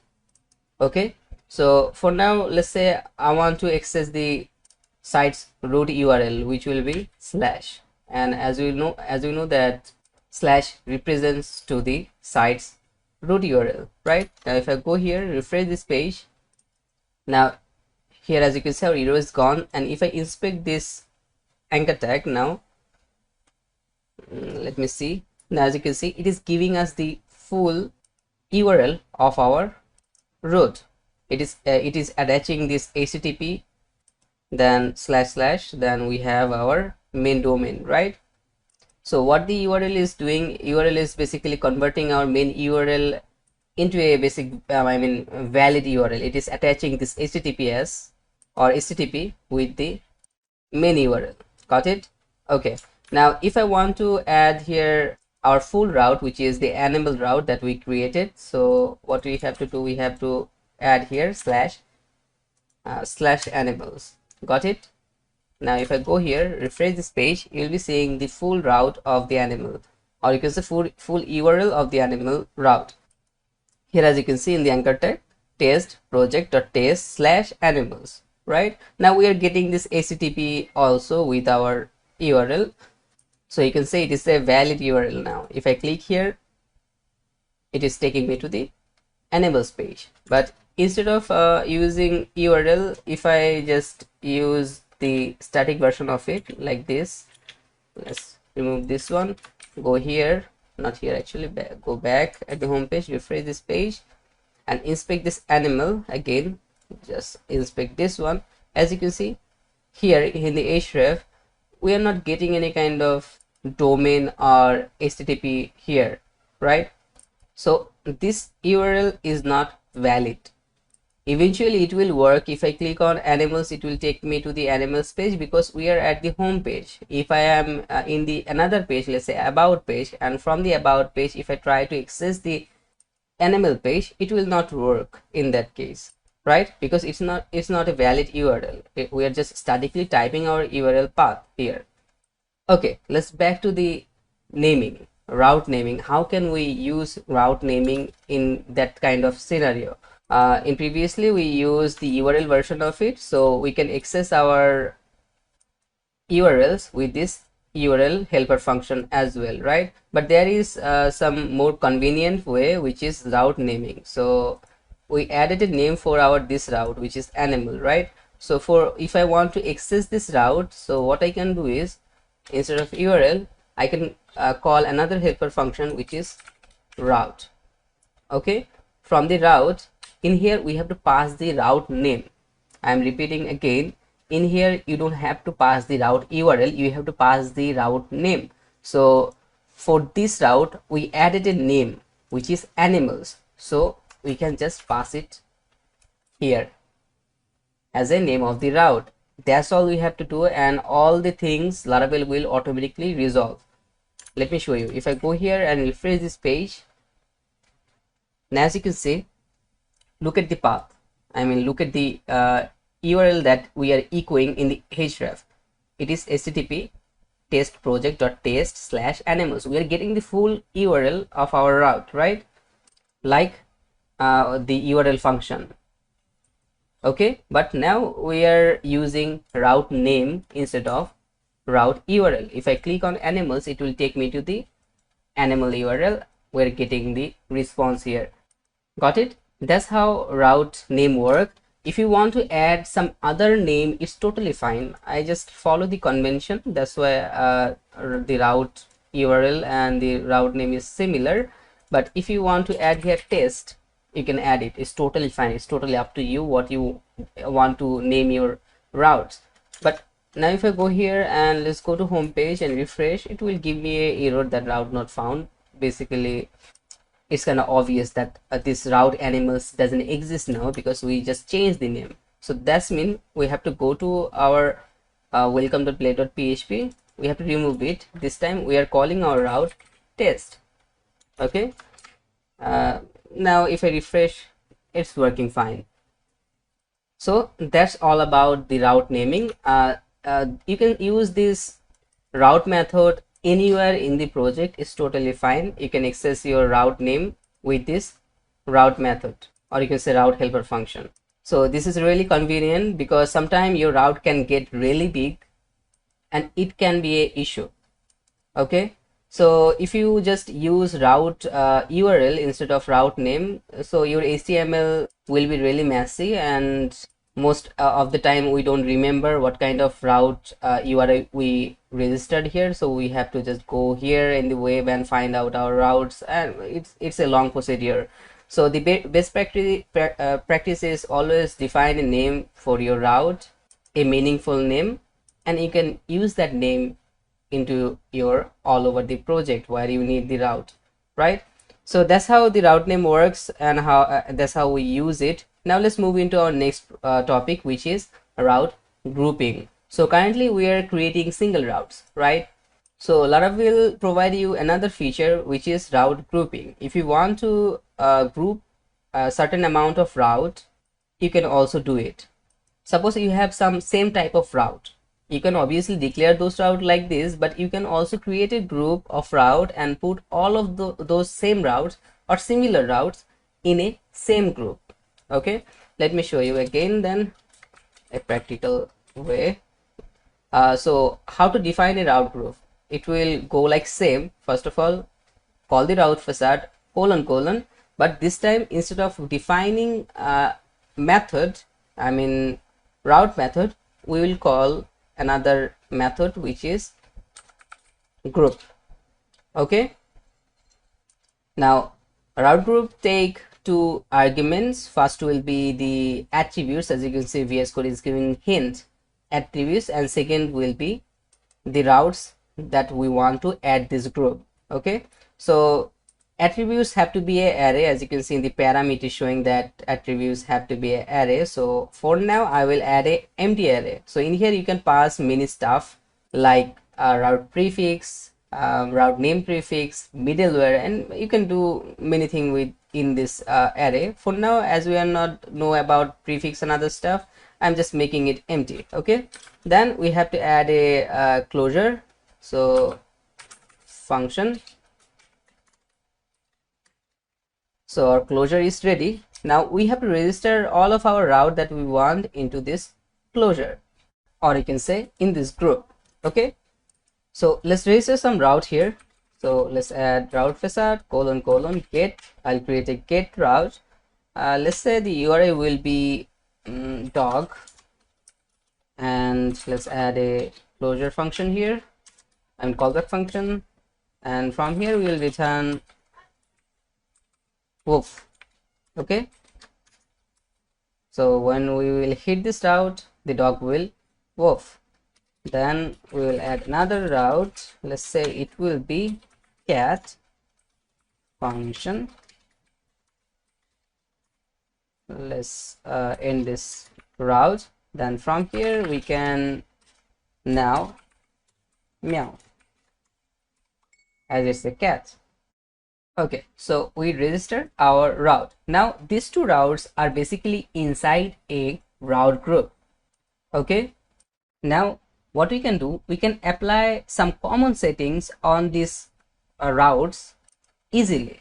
Okay, if we add any kind of settings, I mean if we apply any kind of settings in the group, in that case all the route inside that group will be affected via that action. Suppose in previously we saw how to define the route name, right? So what I will do, I will add name for this routes also. So let's add name for the cat. For the dog I will add dog, and for the cat I will add cat. Okay, so we have these two names for these two routes. Okay, now what I will do, for testing purpose I will open the terminal and let's open it here. Okay, now let's go inside of my project, cd test project.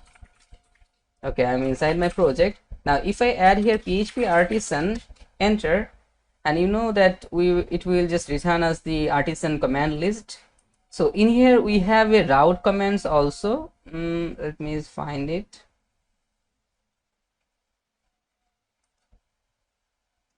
Here it is. So we have total 3 route commands in the artisan command list.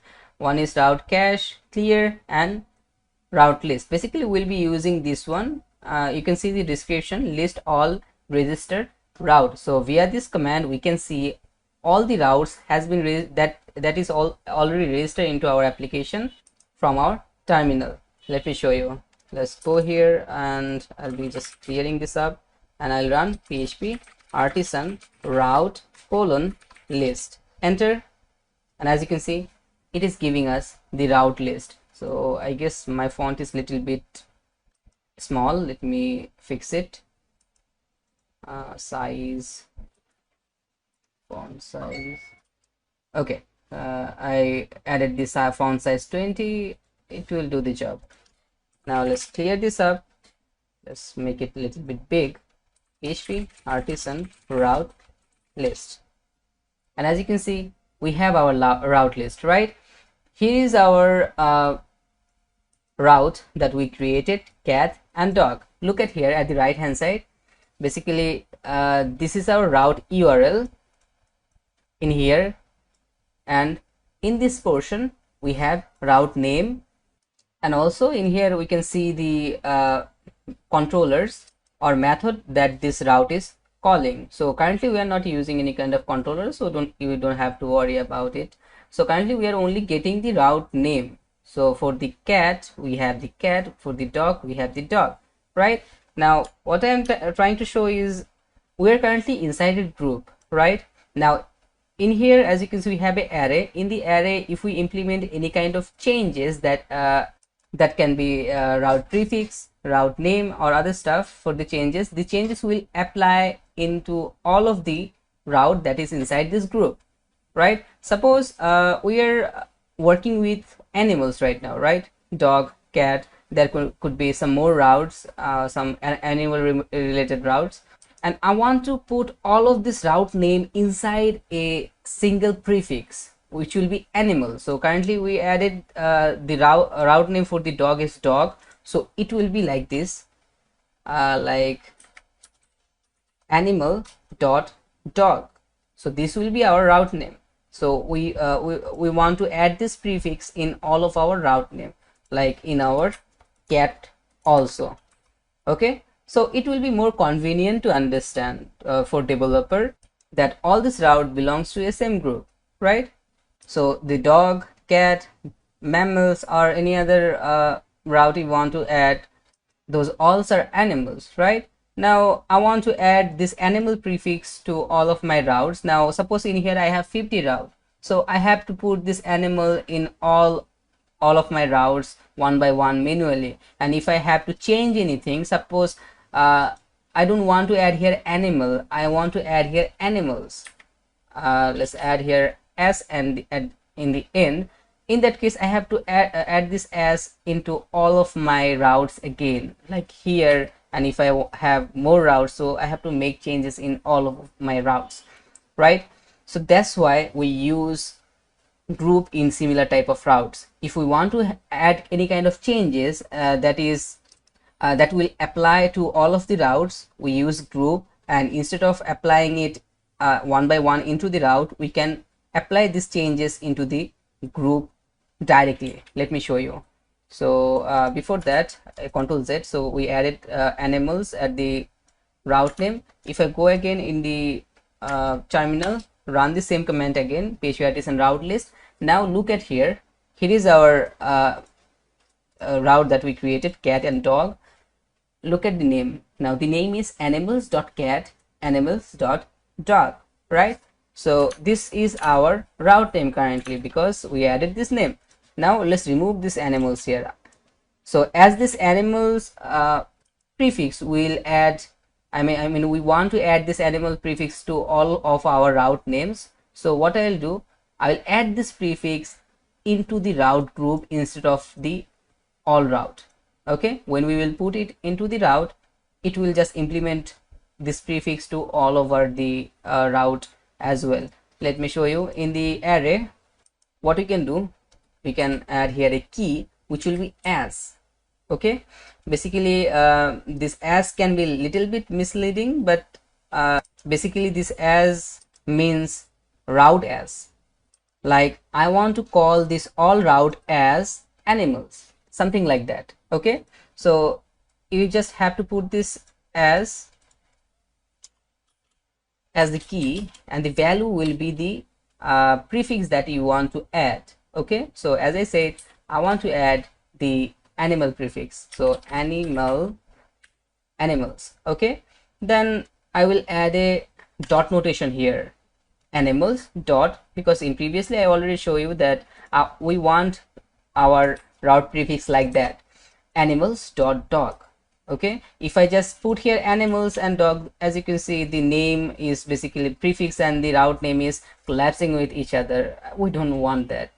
We can add here dot. This is a convention from the Laravel. So always define your route, I mean break down your route with the dot notation. It's a good practice. If you want to add here dash, it's totally fine, you can do it. Even you can use underscore, it's totally up to you, but dot is the best practice. Okay, so that's why what we are doing here, we are putting here animals then a dot. So what this group will do, it will manipulate all of the route name or inside this route group, and it will add this prefix to all of these route names.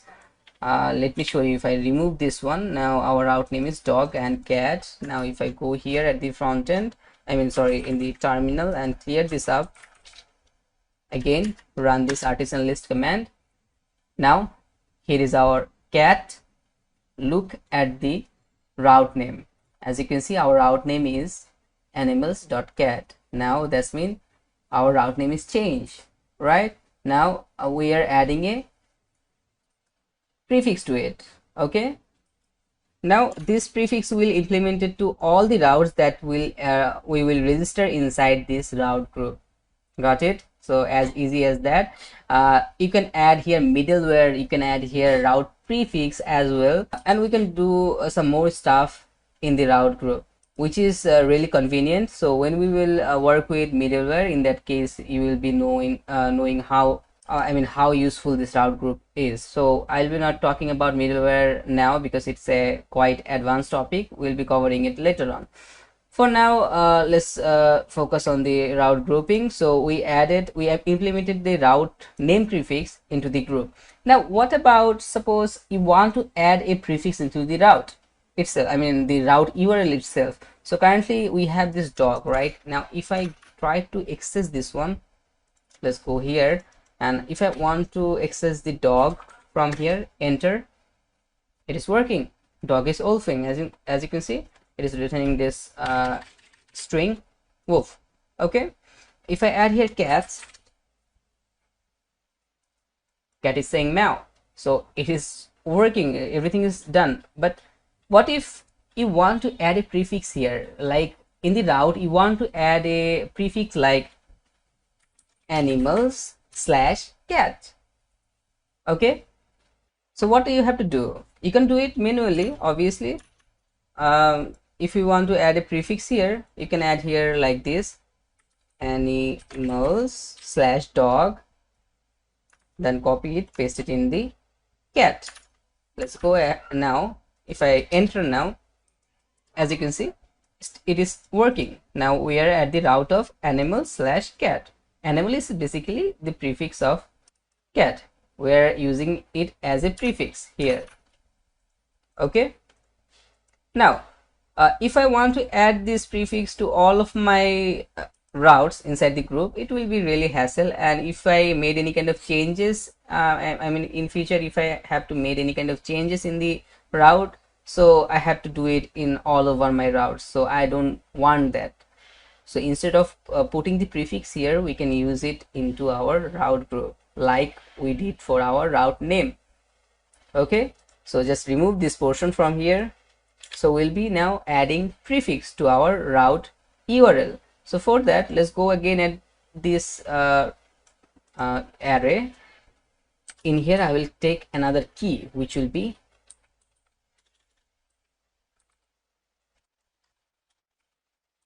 prefix.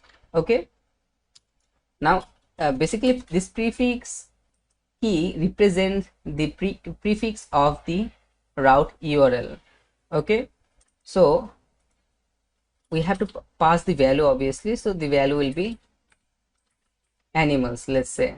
Okay, now let's go to our terminal again. Now what I'll do is I will run PHP Artisan list again. Now look at here, now here is our route URL. In the URL we are getting this animal prefix, animals/cat, animals/dog, right? Now if I add a new route here, let's say I will just copy it, paste it here, and let's call it, let's say, monkey, and we can add anything we want. Let's say ho, and obviously we have to change the name. It will be monkey this time. We have to add here monkey. Okay, now let's go again at the terminal. Let's put here route list, enter. Look at here, all our routes are now inside a group, and also in the terminal we can see all the route grouping routes are close together. Okay, we created the monkey route right now, and look at here, we have a prefix animals, and we have a prefix for our name of the route. Okay, now if I go here at the front end, I cannot access our old routes like cat now, because all the routes are now inside a prefix, all our animal routes, right? We have to put here the prefix, which is this animals. Okay, so let's add here animals slash cat. So as you can see, cat is saying meow. Let's add here dog, enter, wolf, and monkey. Yeah, so that's it. That's how the route group works. Now there are some more use cases, but those are advanced topic. We'll be seeing them later on, okay, in our future video. For now, that is enough. Just remember that thing. If we need, I mean, we have similar type of routes, in that case we can use route group. We can group up all of our route, and if we need to make any kind of changes like changing the prefix, add any kind of middleware, changing the route name prefix, we can use that. We can implement, basically we can implement the changes onto the route group, and it will implement all the changes that we did here in our all of the route that is inside our group. Okay, so that's it. The video is gotten really big, but we'll learn a lot about the routing in this video, so I'll be ending up it now. So that's it for this video. I hope you understand, and I'll be seeing you at the next one. Take care. Hello everyone. So in this video we'll be discussing about views. I already discussed a little bit about views when we worked with, I mean, when we discussed about the MVC architecture, right?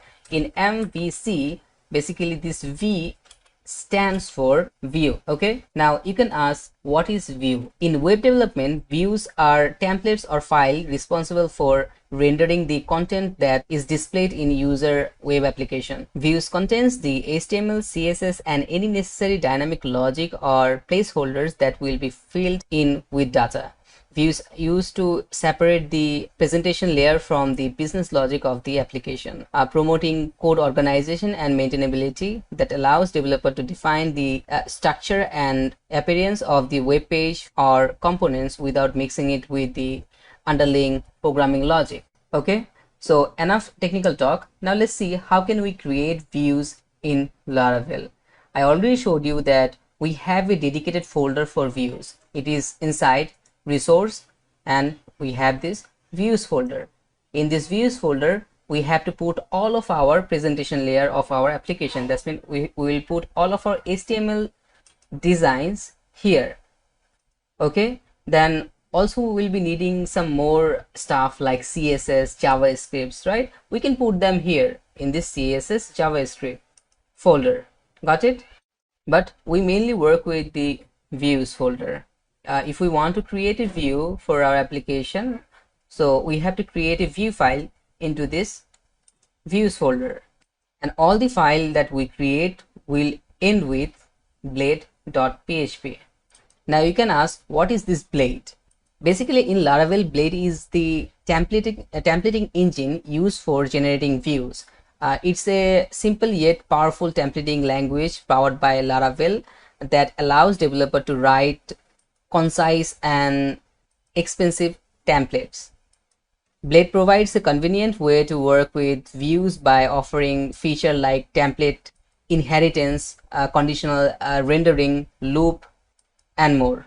It combines the simplicity of the PHP with additional syntax and feature to the enhance the view rendering process. Okay, in simple, Blade is a templating engine, as I said.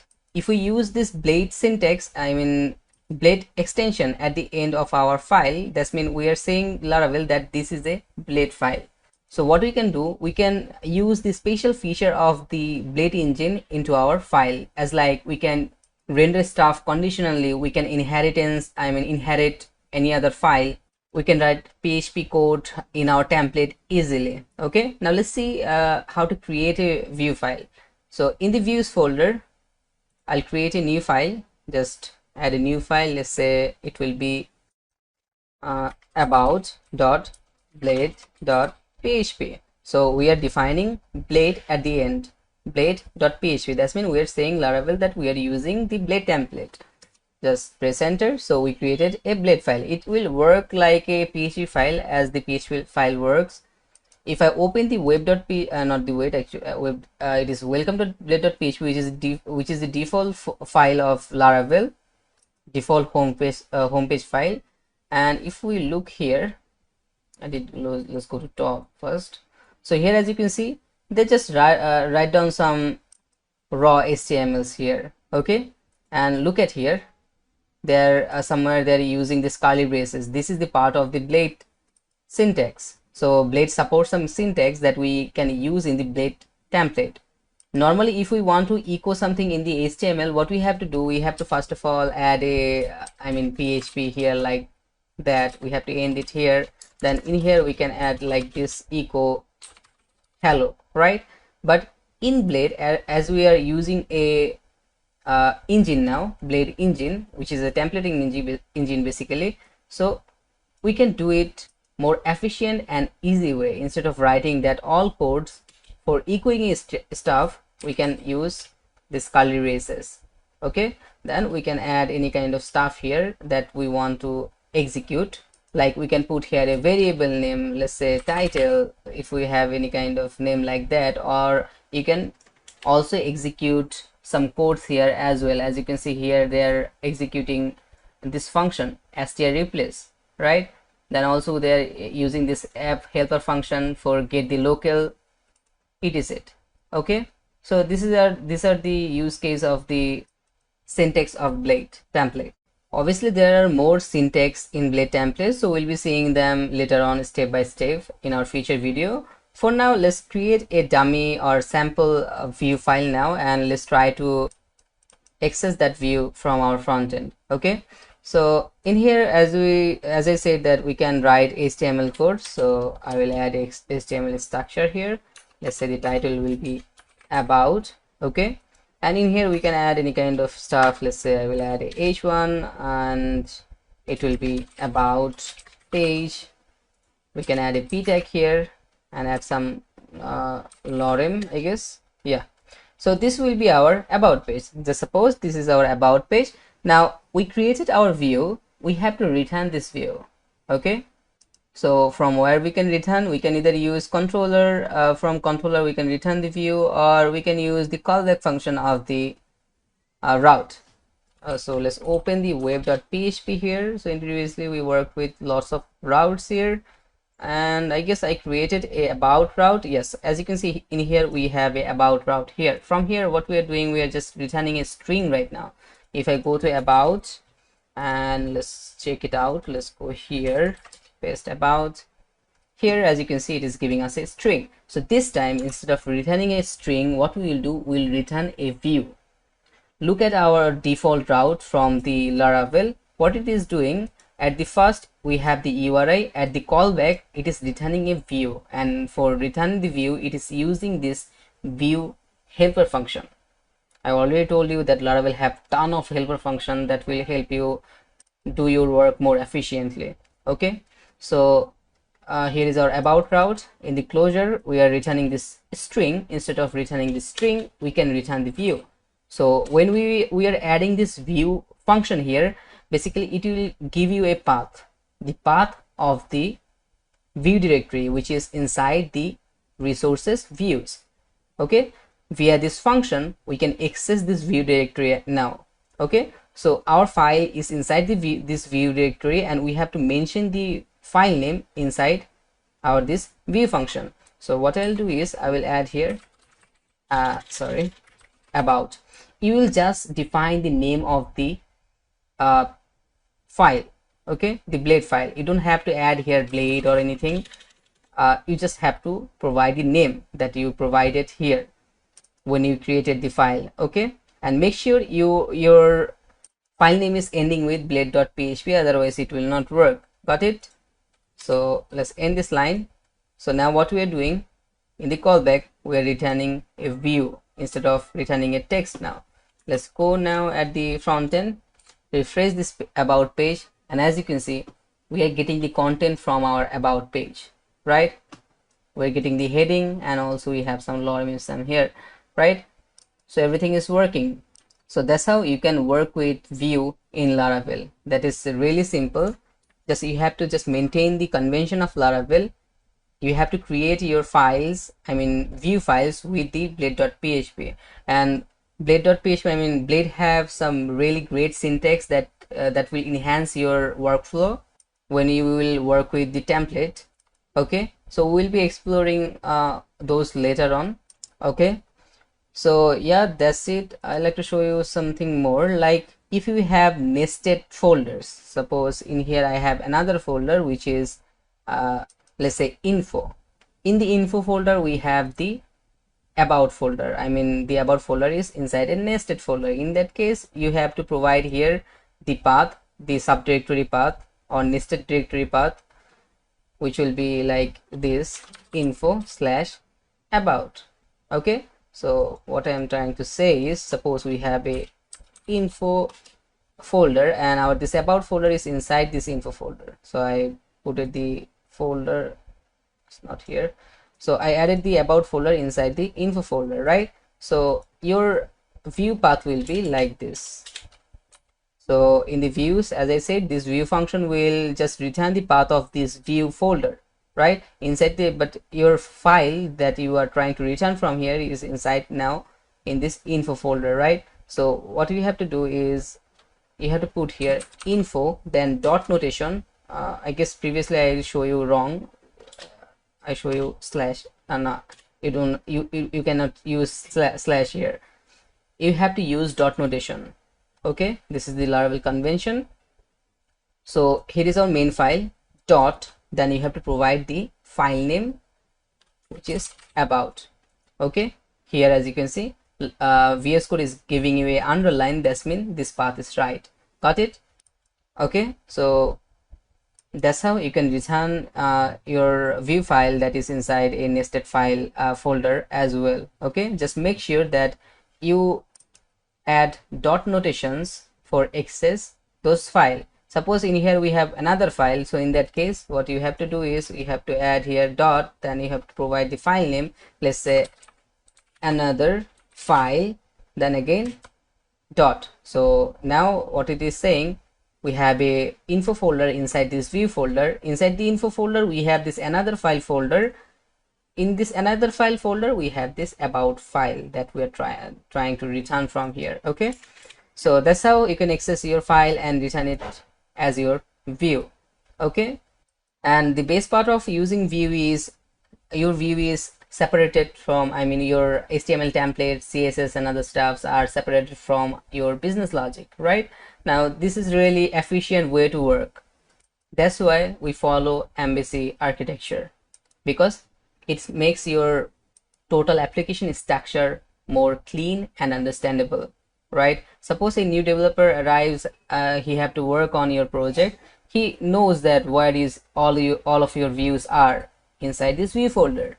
Okay, he can check this route folder for check out the routes, then like he is working with about section, now he can just check the web.php, search for about route, and he already know that where is the view file is. View file is inside info folder inside the view folder, right? So that's it. I hope you understand, I mean the concept about view and how to create view in Laravel. Now we will be working with view a little bit more, because I like to show you some syntax about Blade template that we can use, like we can use loop, we can extend files here, then also we can use if else, switch statement, and we can do lots of things in our Blade like we do in PHP.